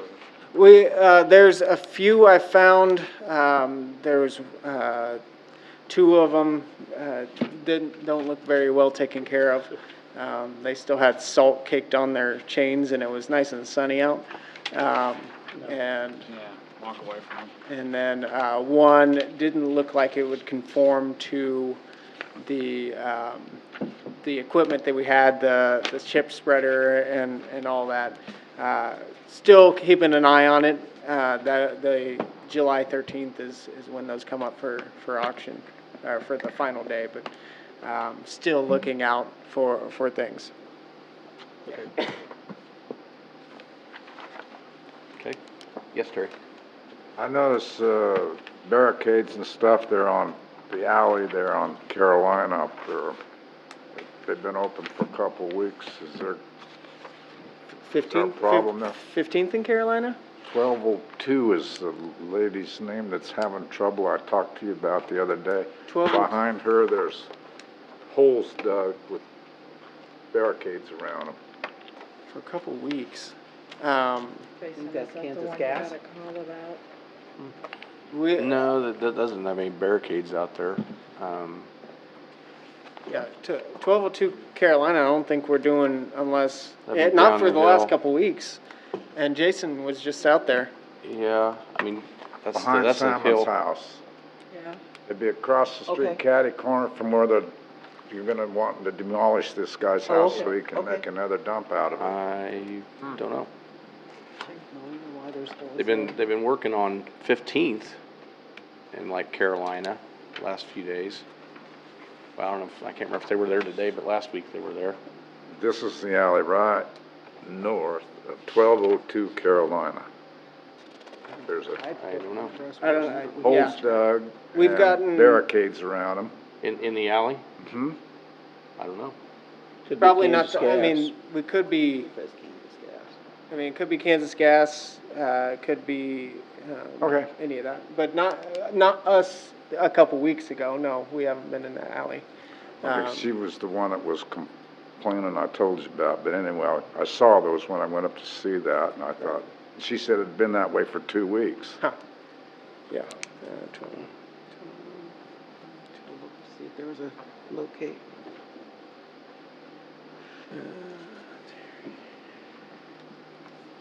Okay. Anything else on street? Water and wastewater? Parks and Rec? Where are we at on the heater on the swimming pool? We're waiting on a seal. Gaskets. For gasket. Yeah, they started on it Friday, and then, they didn't have, they found, the burner wasn't burning properly, so he got that cleaned up, but they needed gaskets that they didn't have on hand. So they had to go back and get those. So the heater's here, we just don't have the parts Right. to install the heater. Yep. And they were supposed to come back today. I don't know if they came back today. Yeah, I've actually had some people contact me for enjoying the water being a little bit cooler in the afternoons. What? I've actually had some people contact me and said that they enjoyed the water being a little bit cooler in the afternoons. Especially Probably in when the it's- morning it's chilly, but they've been enjoying it in the afternoons on these hot days. Well, Yeah. I'm sure, but I guess we could bring up, somebody contacted me and, our policy on our pool pass, like our day passes, and it's like, what, $4? Our admissions. Yeah, admissions for the day. And I think we had an incident where somebody had paid and then they were there for an hour or two and then they left and then they came back. Actually, they hadn't gone in at all. They hadn't gone in at all? No, they didn't go in Wow. at all. They dropped their kids Well, off good. and left, but said they paid and then came back and wanted to come in, and they weren't sure that they'd actually, and they just told them they had to pay again, and they berated a 15-year-old at her first job. And I'm Brought her not to tears. condoning that, because that's kind of ridiculous to make a lifeguard cry when No, they're this not is setting the admissions. policy. These are not even Okay. lifeguards. And, when we set the policy, not them, so I don't know why they'd be chewing them out, that's ridiculous. But I know our policy has always been that you pay, and then if you leave and you come back, then you gotta pay again. And I don't know if that's something we'd wanna change, I don't know how difficult it'd be to keep track of that. You know, if that would be a nightmare. It would be very possible. difficult for a 15-year-old in their first job, unless we could come up with a wristband or something of a different color. This is, you came in today. Something that would be easy, because they're not even consistent who's at the front counter. No. So they don't, if you walk up to them and say, my car's right there and I need something, they'll watch you walk over there and watch you walk in. That's not a problem. Make them leave their driver's license. Put it Yeah, today. right. If they have one, if there are children who want to leave the pool for a while and go down and play in the park and then come back to the pool after they're dirty from playing in the park, and that's when they usually say you really should pay. So it is a little tricky for those kids, because it is a lot of times their first jobs. So I don't know. Aren't you essentially paid for a day pass though? I mean, if you. Well, yeah, It says when you it's walk just in. how difficult is it gonna be to, I mean, that's the only downside. In my opinion, if you're paying the $4, it's a day, I mean, you should get a day's worth of swimming for $4. For a day, you should get a day. Well, can't they give them a pass and punch it somehow, or put a date on the day pass, and so they know that they Well, came you in don't for get that? anything, you just pay admission when you come in. I'm You mean saying- make I one? mean, they're taking your I mean, can't name you down. can't they have something there so that if you get a day pass, that you can, They could write a name Or on and you just leave. like a card that's like you date and initial and say, all right, give this to whoever's standing If here you when come back in, as back. long as you're that person, yeah. You can give it to your sister. Oh, that's true. I mean, I'm not That happens all the saying, time, so I yeah. wish we wouldn't just be like foo-fooing that off, because that happens It does constantly. happen a lot. I know, but I mean, I don't know, I mean, I guess there are other pools, like in Wamego, if you pay to go in at 5 o'clock, they close their pool from 6 to 7. You pay again at 7, no matter what, it don't Really? matter who you are, yep. We're not the only one who does it, so. I think it's something that we could work on, to Yeah. try and bring it in midstream of the season. It might be something, because I know we got several things we're gonna discuss for next year, I think so. it's something we could work on and come up with some Mhm. ideas, but I think to try and bring it in midstream, you're asking for more trouble than, Exactly right. like, Somebody's gonna say, least well, I have came separate in place for a next month ago, and that's I fine. had to pay twice. Yeah, well, and all I could say to them is that wasn't the policy then, and it's, and then they'll yell at us for that, but, Also, whoever that person was, that doesn't apply to them. Yeah. Yeah. I have no sympathy for that. I don't want to reward that kind of behavior. No. yeah. but I mean, Okay. this isn't the first year this has happened. We should have it ironed out after No, a while, it's, you know. it Yeah, comes it's up been from that time way to forever. time. You're right, so- Diane, it I has mean, been. we should have a policy, and we should be able to get this ironed out after so many years. Yeah, I'd just like to see what it's gonna cost us to implement something, whether it's wristbands or what, because there's always a cost associated with everything. Yeah, Well, I'm concerned, I mean, maybe if you administer the wristbands at the very beginning, okay, you're in, here's your wristband. Cost of the wristband, cost of the time for get the kid in there. That's probably the simplest way. If you're talking about, on your way out, you get the signal, the piece of notification that you paid for the day. Okay, let's say I came in at 4 o'clock and I wanted to leave at 5. Well, everybody just got off work and there's a huge line. Who's taking the time to go? Okay, here, let me, Yeah, and yeah, I agree. over your person right there, and then it's just, the logistics need to be worked out. Even when it first opens and you go there, there's a lot of times a line trying to get in. oh, yeah. Right. Oh, yeah. And that is gonna create a problem. More problems. Because most people buy, season they're passes. A coming. good share of them buy season passes. you Yeah. know. Actually, we've sold, what did they say, 300 this year Quite already? a few. A lot. So, anyway, whatever. Okay. That was one thing I had, and then, fireworks. I guess it'd be something to put under cemetery Put it or, in administration. parks. You wanna go admin? Admin. Okay. Anybody else have anything on Parks and Rec then? Cemetery and airport? Police and fire? What's the SUV sitting behind the police station? Sitting back there. It's been sitting back there, In the just sitting grass? back there, yeah. With 2 minivans. I noticed that today, actually. Minivans are seizure vehicles that we've already got them to Austin, they're just waiting on a time, they'll go on Purple Wave. The patrol vehicle is the one that's going out, we're waiting on our truck that was built in April. It's still sitting Yeah. wherever, and they won't let us have it yet, because I guess it doesn't have a chip or something for it. Probably. But the vehicle needs tires really bad, And I wasn't willing to spend $1,000 on tires knowing we're getting rid of it in 2 months. Yeah. So that's why we set it there. Last weekend, they used mine to patrol with as well. You know, just, it's a financial thing. I think we're just saving $1,000 by not doing it, Yeah. using it. That's the only reason. It runs fine. It's just, I wasn't gonna spend $1,000 on a set of tires for 2 months. Just a crazy idea, could we park it somewhere to slow people down while it's just sitting around? That actually I don't might know. work.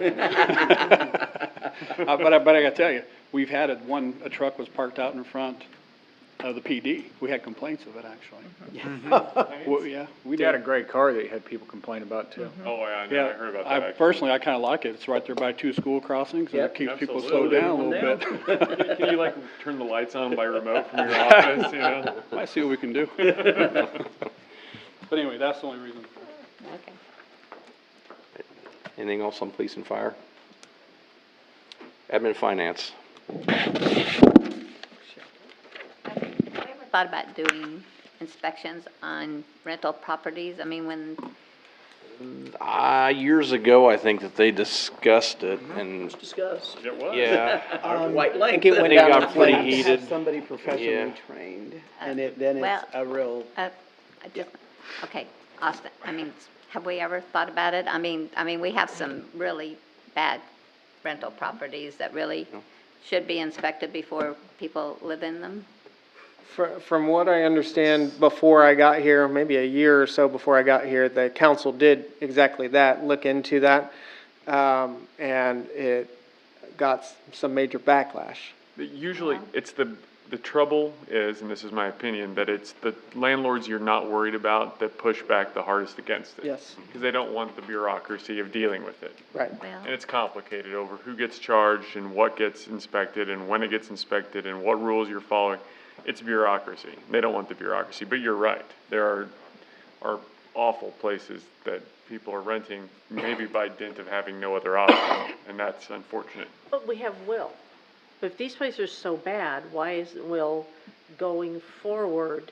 Why can't he? inside, yeah. It's all inside. all we're looking Inside, at, yeah. yes. Inside and Okay. mold and, Yeah. Fire hazards and Okay. collapsing structures and cockroaches and they shouldn't be when I allowed, delivered pizza, I saw lots of them. they You shouldn't gotta be, they inside shouldn't be them. allowed to rent these places out and charge rent for these places, especially letting children live in them. I mean, it's awful. If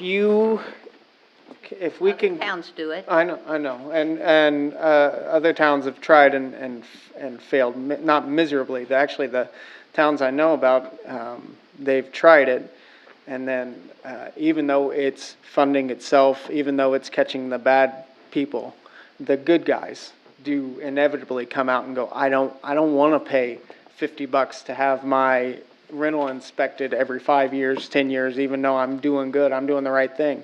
I don't want that to happen. If you can get those good guys on board, I think you can get a good rental inspection program. One that can fund itself via fees, and I've seen that happen. But you have to get buy-in from the community. Yeah. If they're doing a good job, they shouldn't have to worry about it. Even if they pass the inspection, then don't charge them. I mean, or what, I mean, I don't know, but there has to be something. I mean, we've got some really bad places and they need to be inspected. That's all I'm saying. Right. And I think something we need to look at. I wonder if the state does. I doubt the state does. Yeah. But, I mean, that's up to the council on how you guys want to proceed. I mean, would you want your kids or grandkids living in some of these places that these people are renting out? No, I'll tell you 100% no. And that's why I would walk through it with them. I've been into some of them when I first got here, and they were deplorable. I walked away, and I didn't know of anything I could do about it at that point in time, but it's not a good situation for anybody. We actually do a lot of that of ourselves, because in order to take children, we have to look at a home. We just took kids a week and a half ago from what you're talking about, and an unsafe, unsanitary thing, that falls under our duties. And your health officer, which I believe is John, right? Yep, it was until they quit it. end of July, or when he retired. I don't know who your new health We don't officer have one. is. You haven't appointed one? Okay, because that would fall under them as well. And, you've already got some stuff already in place. You know, what Austin's talking about is total separate than what you're talking about. Dilapidation's different than uncleanliness and unhealthiness. So it's like sink cases, right? Well, Child yeah, need as you care. see in our reports, we do a lot of sink cases, that's Yeah. child needed care. And, unfortunately, we spend a lot of time doing that as well. But, we take care of that and, with, DCF, they help us, we help each other out a lot. But, anyway, that part of it's ours, we do take care of that and we have taken children many a time. It's not, it's probably one of the worst parts of our job, but we do that. But, Todd, you're working off of complaints, correct? We work off complaints, or if, say, there's a neighbor that has a complaint, they'll call us to actually go out and yearly inspect a rental. That's kind of what Austin's talking about, you inspect a structure, then you come across something, then we could go look at it. Okay. I mean, you'd be amazed how many houses we raid that are full of feces and everything else, not only animal, but human as well. No, really, I won't. I bet not. So, to me, I was in favor of it before, when it came up. I mean, I feel like there is a really basic inspection procedure we could put in place. I'd like to think the way to get landlords on board with that is to involve them in the process of crafting that, so that they would they could have input as far as how much bureaucracy they'd have to deal with, or how it would be handled, how it would be structured. I mean, if it's annual or biannual, or when a new tenant comes in, or if it's complaint-based, or what the procedures are. It seems like, to me, we can do nothing, but I don't like doing nothing here. I feel like we could have, I don't want to say an ad hoc committee, or something where you could draft in some of these landlords or people with concerns and try to craft something, at least move forward on it. But I agree with Diane, so I definitely know where some of these are in town, and it's, they aren't improving on their own, and there's no teeth for us to do it. Do you know where some are too? Yeah, imagine that. Yeah, we all do. Okay, so let me ask you this, where are we gonna get the body to do this? Yeah. Well, Because we can't sit here and look at Will and go, oh, let's throw. He can't get done what he needs to do now. I understand. So if we're gonna do this, you gotta find another body and you gotta find how you're gonna fund it. It's easier said than done. Well, Totally. well, when somebody moves out or something like that, then we need to get somebody in there to have to check it. I mean, it's just gotta be a city regulation, so that's all. Before you rent again. there Right, has to be before an they can rent it inspection. again, we need to go in and inspect it. When it's not always the landlord's fault either. Yeah. Yeah. I mean, you can have a house that's in amazing shape, and if you get the wrong person in there, it becomes a Well, nasty yeah, pit I in realize a short that, period of but- time. Seen some of them destroyed by Yeah. people.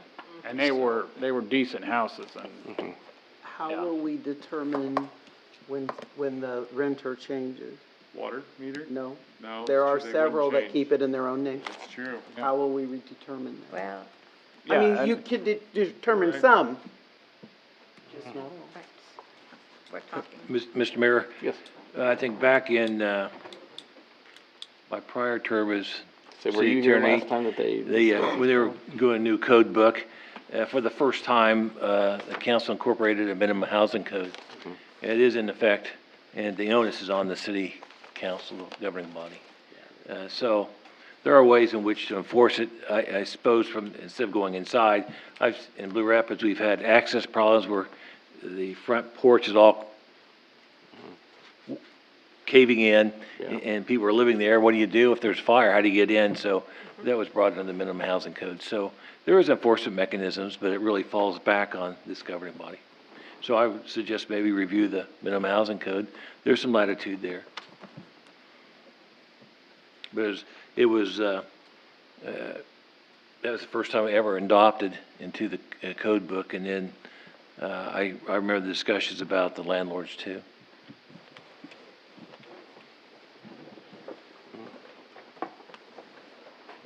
You're still left with the problem though, then who are you gonna have do it?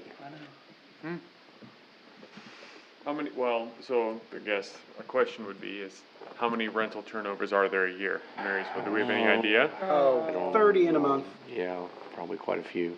yeah. A lot of times, and And if it's then- anywhere near school, yeah. And the time commitment of that person will depend on how thorough that is. I mean, are they going in and checking outlets? Are they poking walls? Are they, I mean, how crazy do you wanna get? There again, who you get depends on who you get, because, you know, my daughter had, in Omaha, when Yeah. she bought her house, she had pre-inspection people come in. Yeah. One guy caught a bunch of stuff, the next guy caught different stuff, you know? Where's, you know, who do you get? How well are they gonna check it out? Yeah. Well, in that case, wouldn't you want to come up with a checklist that this all needs to be checked? Oh, yeah, You a know. punch list of. Yeah. When you sell a house, you have to have you have to pass an inspection. I mean, Nuh-uh. before you. No, you don't. Before you can get a loan, you have to. Depends, USDA Depends on where loans, you're yes, getting the some loan. loans, The only, no. the only Well, I thorough, mean, but you could have you could have a minimum checklist that, what they would have to pass. the only thorough certain things. inspections that I've ever seen is if they get a, what, FHA, USDA. yeah, USDA. FHA loan. 'Cause that's They the get pretty ones- in-depth. I've seen 40-page you know, Sure. Well, printouts on That that. was who my daughter Otherwise, had, was no. an FHA They- inspection. She had they two of them, send and they were somebody so out. different. We wouldn't it have to wasn't have even a funny. thorough one, but like a termite inspection or a minimum one, Well, you if know, they're- you could catch a lot of stuff with the minimum they're inspection. Getting a loan, they're generally, I think you have to have a Termite termite inspection for a inspection, loan yeah. usually. Electrical inspection, you know, They're cursory, not one, I mean, gonna, yeah, I mean, that's usually on, when the house gonna gets be- sold, you're it's on the not- person buying the house. A lot of times they'll FHS just hire doesn't their own require it. inspector, because But- generally it's not required. But who are you going to get that has all that knowledge for what you're gonna pay for them to do an You'd inspection? probably have to do contract labor, you'd have to That's- contract with someone who does it as, Yeah. Out of a city or something, yeah. I don't know, when we bought our house over to Hanover, we had to have, they had to come in and inspect it before, and we weren't even getting the loan. If you wanted Yeah. to buy it, we had to, you know, to get your title or whatever, to get a clear title, you had to have certain things. you know. If you're gonna contract, you'd wanna get somebody from out of town. And I just say that is, because people ask me sometimes, and look, it puts me in a difficult position, to be honest, sometimes, because a lot of times, the realtor, I may be doing work for them, and I also know the people that are buying the house, and then you're trying to point stuff out, but yet, you got the realtor right there. Sometimes the realtor won't be there when you do the inspection, then it's a little bit easier, because you can just point out everything you want and not worry about it, because they'll try and correct you. Oh, well, no, that furnace isn't, I don't think it's that old, you know, well, it is, you know? The state says otherwise. I mean, I So- think it's a good idea, but we have to come up with a set plan, Well- because I can see, Well, let's have a let's go to let's have a committee and let's set it up and let's I can let's look see into it. if you go to hiring somebody from out of town, you're gonna be incurring a lot more expense. It's a lot more expensive. Well, I think it's mean, it- worth it. I mean, I like to think say, we I need mean, to have because- a minimum charge to do it. And yeah. the renter, and the person renting the house needs to pay it. Person renting the house needs to pay, I mean, or the person the that's landlord? renting the house out, I mean, the Landlord. the landlord, the rentor. Yeah, do that's you what, remember, can anybody remember what an FHA, you didn't have to do that when you got your house, to get one. I was thinking it was $250 or $500 to have them come and do it. no, it's nothing, it wasn't anything like that when we had it done in here. How long ago was that? But the FHA is really, yeah. FHA, was- my daughter's was $275. Yeah, I was gonna say, I thought it was about $250 to $500. I don't know, I'd have to look on the abstract. But to Diane's point, I mean, other towns have had to battle this too, no doubt, and I'm sure are battling it.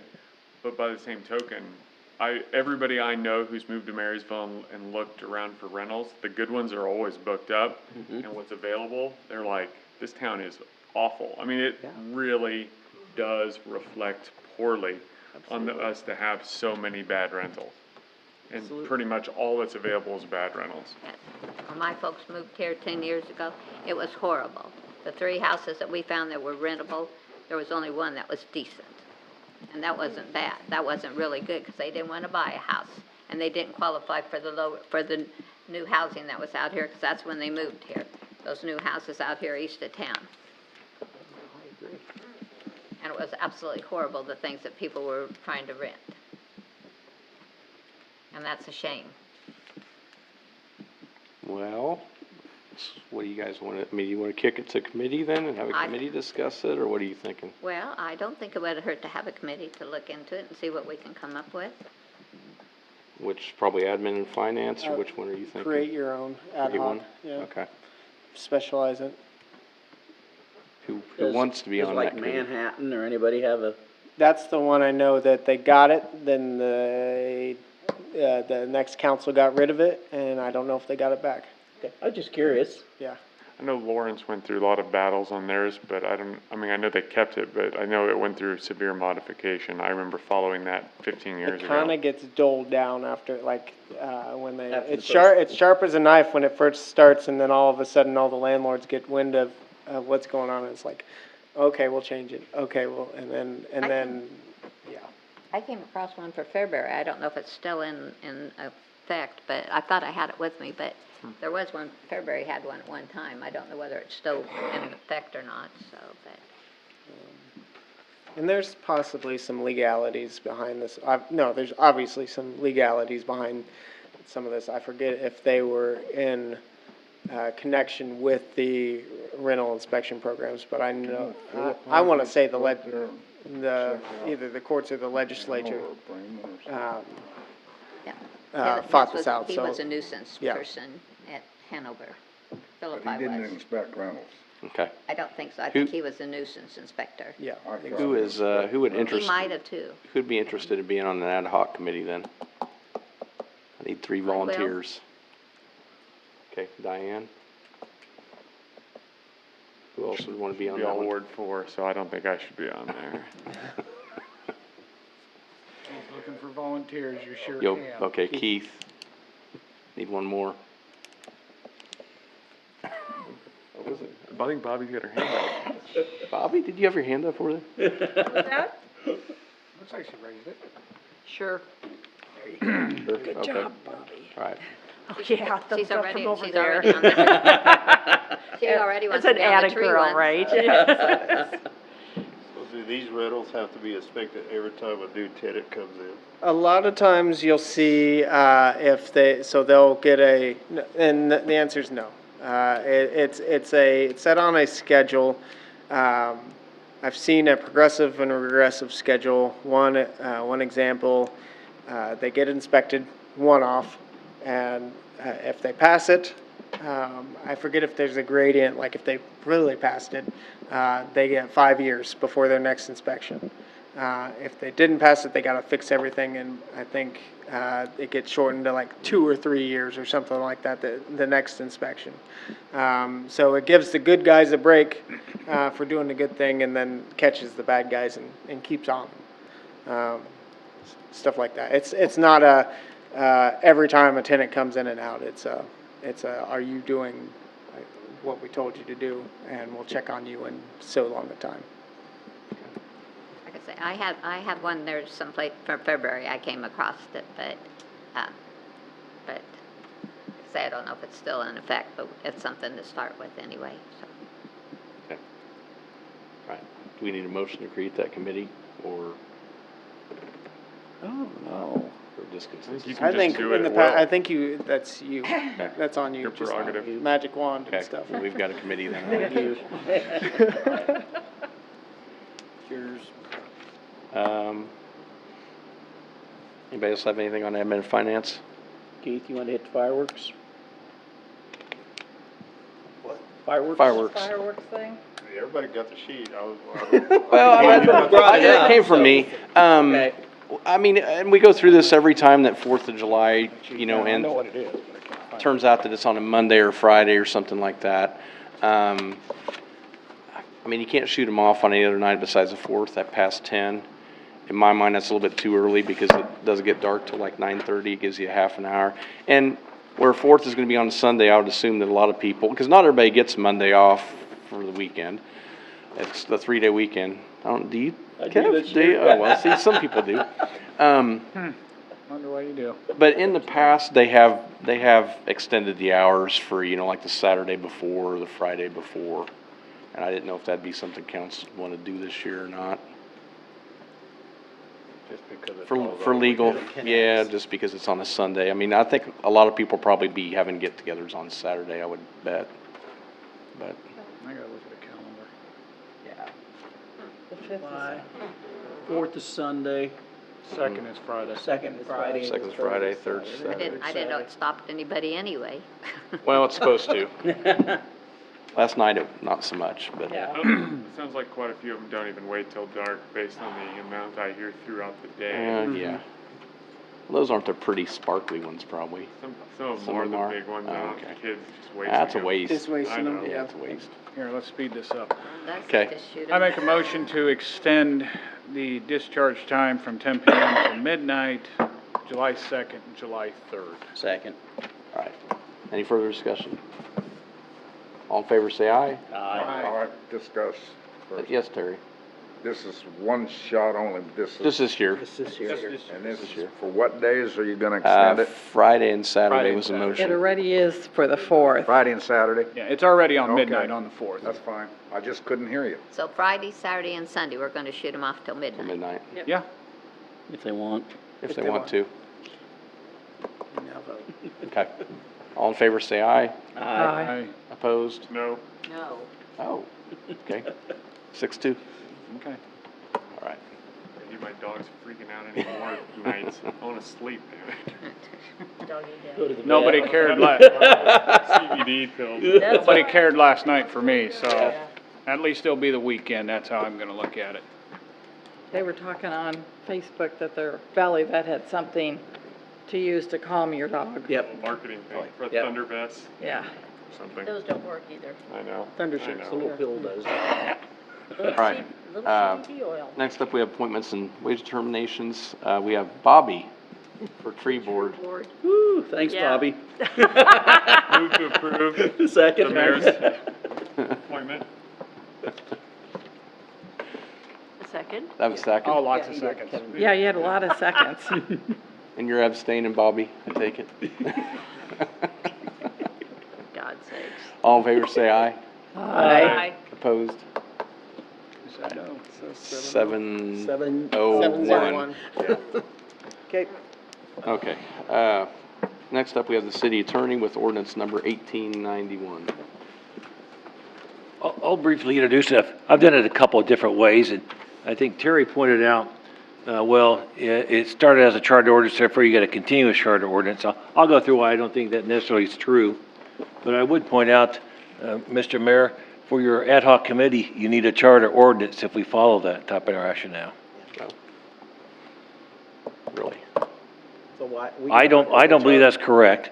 The reason being, I think, through these charter ordinances, I think the intent, I look at the intent, was to exempt itself out from that ministerial administrative duties within the code book.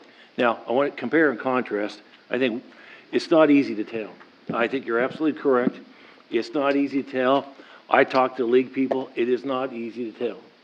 However, I look at the intent and I look at the subject matter. Now, let's say we did a charter ordinance to pass changes on the opening and closing of liquor stores. Let's say that the council decided to all of a sudden change that by a regular ordinance. And now we're going to have liquor sales on Easter. Well, the subject matter was such a political decision, a referendum, so to speak, that it took a charter ordinance, and to exempt out of that particular subject matter, we had to replace it with particular subject matter. So I think if you want to change the liquor laws, you have to do a charter ordinance. Now here, if, let's say the original charter ordinance says we're just exempting ourselves out of that code section because we, KSA 12, Chapter 12, and stuff stopped there, we would be having this discussion, it's clear. I mean, but the reason why it's clear, because it kind of throws this internal mechanism, this internal ministerial duties pursuant to code. I don't think the intent was to have a vote on who's going to be your city clerk, who's going to be your police chief, who's going to be your city attorney, who's going to be your fire chief. I don't think that I mean, you could construe this so illogically that you have that result. You got to take a charter ordinance where you want to fire me. I think you can fire me anytime. I think it's made. I think when they adopted this code, and the intent was back when I I mentioned the history, was to instill a chain of authority, a chain of command within the city government. And it helps the city body, the governing body, it insulate you from employment decisions. Employment decisions is a good way to get yourself sued. And so you want your administrator being the figure to get this lawsuit. He's to be a shield, a screen between you and the employee. There is an appeals process, true, but at that initial level, you wanted this guy right here to be the screen, to filter these employee matters. So my thoughts on this is that the intent was to get you outside of the code. I drafted it both ways now. I tell you I did, draft it both ways. But it seems to have the electors of the city of Marysville vote on whether or not the city administrator should be in charge of the city employees, all of them. It seemed not something that really needed to be done. It seemed like it was exempted out, and the code, the administrative part of the code, covers that. So I think you can make I think this would be a great law school exam. I think you can make some great arguments why it should be, if you started with the charter ordinance, you gotta finish with charter ordinance. I'm saying it's not necessarily true. You gotta look at the intent and subject matter. That's my argument why the council could, correct this problem. It seemed like if you look at the charter ordinances, they missed a point. And Charter 18 is somewhat inconsistent with all these. So this sort of cleans it up and puts it all in perspective. Where does this ordinance number 9 stand now? Well, that's the ambiguity part. Huh? I think technically it's a problem. It creates ambiguity. And so the one I drafted for you tonight to look at says, forget the ambiguity, gone, all of it.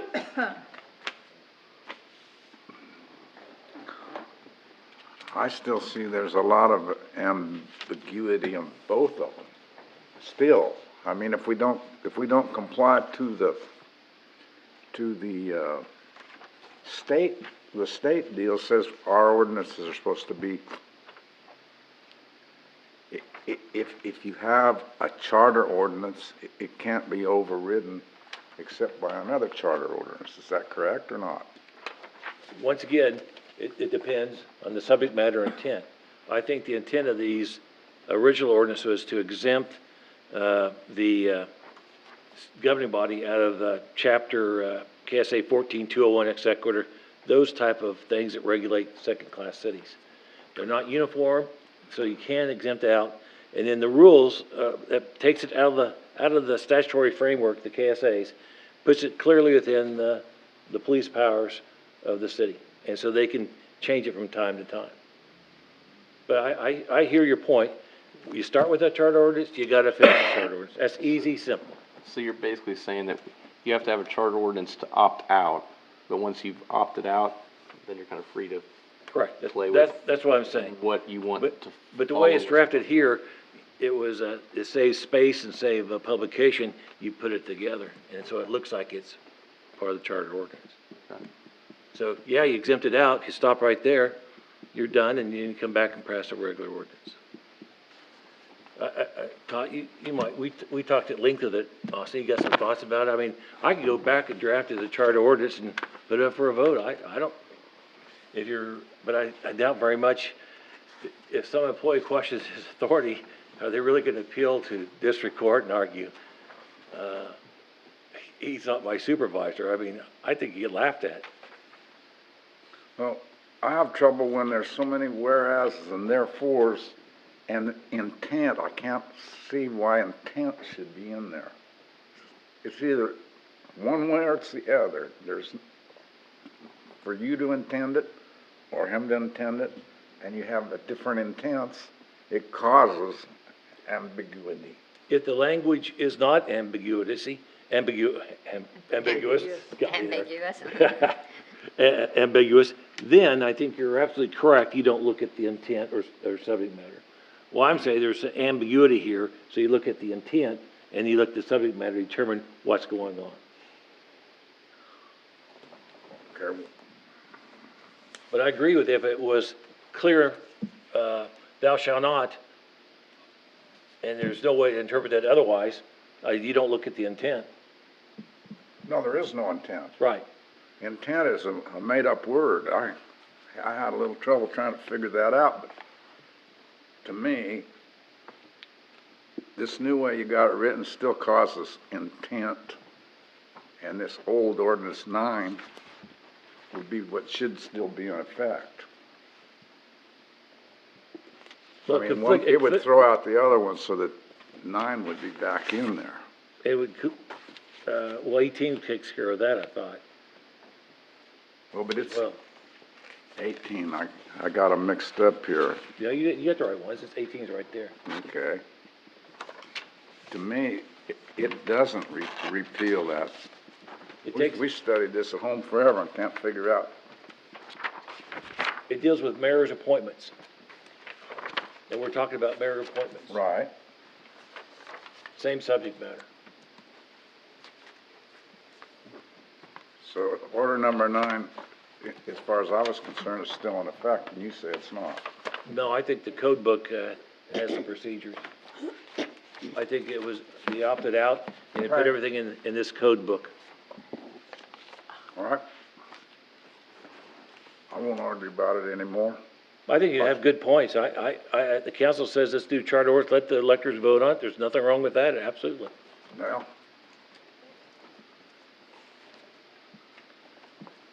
there isn't no way to issue out, I mean, how is the new ordinance going to take care of the situation other than that we're still going to have, the council is going to have to approve action? I'm not sure. Over. Right, they're gonna have to approve this, and you're saying, how does it cure the defect? It clears up the ambiguity. It puts it succinctly in the code, and that's the intent, and this is the code. Yeah, you got a valid point. I mean, I'll have this is to not get back easy to issue. school, and I didn't quite understand it that way, but I've heard it from our council, so I'll have to believe it. It seems like this, charter ordinance you're referring to, was it 9? Yep. Lays out a procedures inconsistent with the intent of the code and what everybody assumed was going on, and, But the code is the part that's wrong, isn't it? The code book. well, I think when they adopted the code book back in 4 or 5, I can't remember the year, they took care of them by saying, this is what it is. Then why did we put it in the code book different when you helped rewrite it, didn't you? Yep, sure did. The first thing Why around. did that change 9? Because there was another charter ordinance in effect. That was 18? after, yeah. Or 1891? No, not 18. I got them all here, but I've written them down, but I can't remember. I thought whether this was passed by,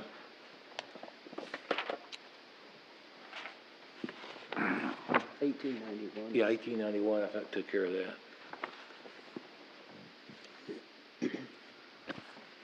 But if you do agree with me that if our charter ordinance 9 is inconsistent with the code book, do you agree with that? Yeah. Yeah. The So the code book, question is, I think, the code book was put out a long time after 9, wasn't it? Charter. the first go around, this was back just in 2020. 9? This recent one, this was updated again. Do you want to see, my question is, do you want to see the chain of command in the code book, or do you want to see it in a charter ordinance, as is written in 9? Do you prefer it this way, where the city administrator has supervisory authority generally over all the employees, versus this making it, carving out? I would really prefer that if we have an ordinance, a charter ordinance, if we change it with another charter ordinance, not an ordinance. Okay, but let's say that, Goes off from it. let's say I concede, let's do a charter ordinance. Do you want the result to be what's in the code book now, or back in 9? I want, what do you mean, what do I want? It Yeah, doesn't matter, I just want it your written. personal opinion, what, would you want to see the city administrator having that supervisory authority over all the employees, and quite honestly, over me too?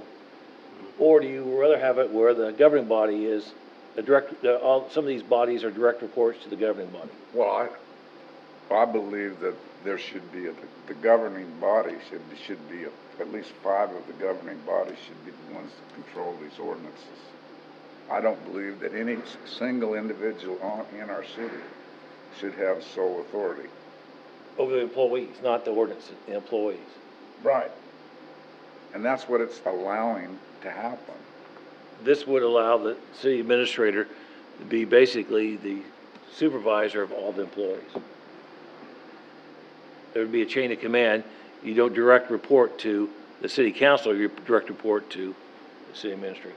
Yeah, well, I mean, I mean, your that's a decision, lot of pressure to put on one man. I mean, well, that was I the think a letter of reprimand to these employees and then brought to the council, and then we decide whether or not something should be done, should be the way the council should handle this.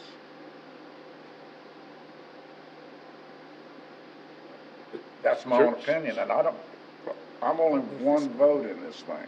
right, and back, when I told you my tenure back then, is that they wanted that chain of command to be more clearly stated back to the city administrator. Doc, well, I couldn't hear you. They wanted the city administrator to be more in charge of that. He's supposed to be in charge of everybody. Well, But if he wants to discipline somebody about something, he needs to come to the council to talk about it. As far as, But if he can't discipline anybody, is he technically in charge? I mean, are you in charge if you can't discipline people? If you can't discipline, I mean, we can have a special meeting and do something right now. Council can, if he's got a problem and. it's hard sometimes to get everybody together for a special meeting on short Well, notice. I think the council's losing Can be, control or to get of everybody this. here. I think that we hired Austin to take care of this. And I think if we get to the point where every one of us micromanage every little bit of it, then chaos will ensue. Complete and utter chaos. And that's why we hired Austin, that's why we've given him certain powers up and above. Yeah, there's decisions that come in front of us, but I don't think giving, and Kevin could have completely different an idea than I do, and then Parker could have something else, and if it has to do with something that has to be taken care of, like with an employee, where we need someone to take care of the employee base. We do. I don't want, and yeah, I will listen to what somebody has to say. And if an employee comes to me and says something, I, will first think about who said it and why they said it. But then I'll go to Austin. That's his job. That is why we're paying him. I'll argue Terry's point now for you, just to illustrate it. The county government, you have a treasurer, county clerk, measure of deeds. Do they all need to be elected and independent? Think about it. I mean, I can see advantages at county level, maybe they should be elected, but I mean, I'm just pointing out that, it's not always, or from the state level, do you need a state treasurer that's not elected, or commissioner of insurance elected? Really, they're not really performing that political function, But I mean, okay. I go either way, I argue both ways on this, and Terry's got some good Thanks, points. John. Yeah. That's why we are elected. And then we work with, and he's like, and I hate to say this, any other city employee, but he has to answer to us, in a lot of ways. And I wouldn't want his job for $1 million. I wouldn't want 8 people yipping at me all the time. Just wouldn't, walk out. So, but that's why we hired him. So so somebody knows what's going on instead of 8 different people having a different opinion on what should be done, and you're good, go to the street department, you shouldn't be doing it that way, you're gonna be doing it my way. And then it just gets blown out of the water. That's why we have Austin. I really don't want a special meeting because somebody didn't come to work. That's what you're asking. No, I know. I'm just saying. That's where we're headed, I'm just saying, we have him for that. I I don't want agree. us to always, I don't want micromanaging. going on. Austin needs to be the buffer between us and the employees, and he needs to be the final say. Exactly. We've seen micromanaging, it didn't work. Yeah. I know that. We've already seen it, so it didn't Yeah. work. Now, I say that's the consensus. Now the question is, how do we do it? Do we do the charter ordinance, or I could go both ways on that. It's not an easy, it's not an easy. you But I know got what you here- want. You want this versus, independent, heads of state, so to speak. So if we ratify this ordinance that's here, I think it fixed the problem. What do you think, Austin? Or you could say, well, let's just be safe, do the charter ordinance, run it up the flagpole. I'm okay with either way. Yeah.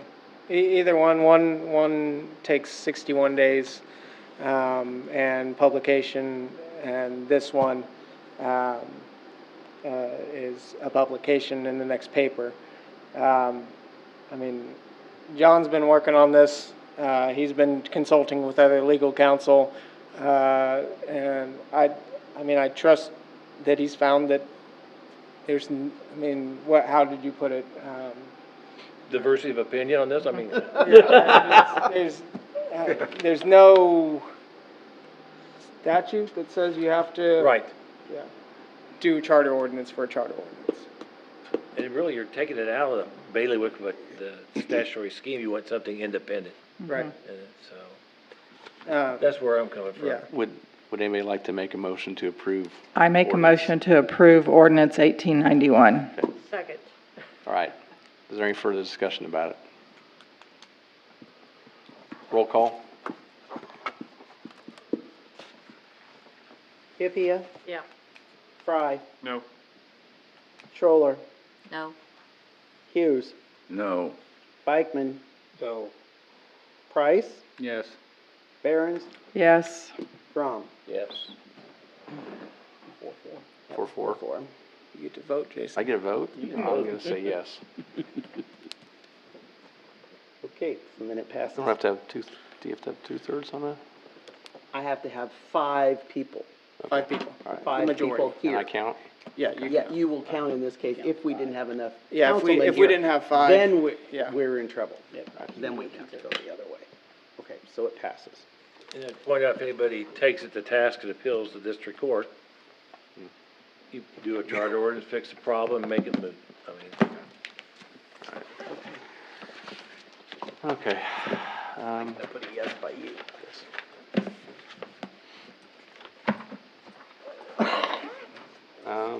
Do we have any executive sessions for anything? Nope. Okay, round table. Bobby? I'm waving goodbye. Todd? No. Diane? No. Terry? No.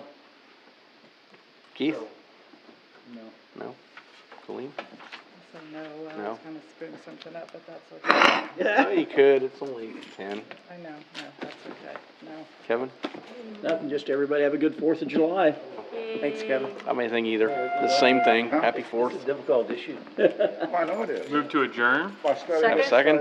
All in favor, say aye. Aye. Opposed?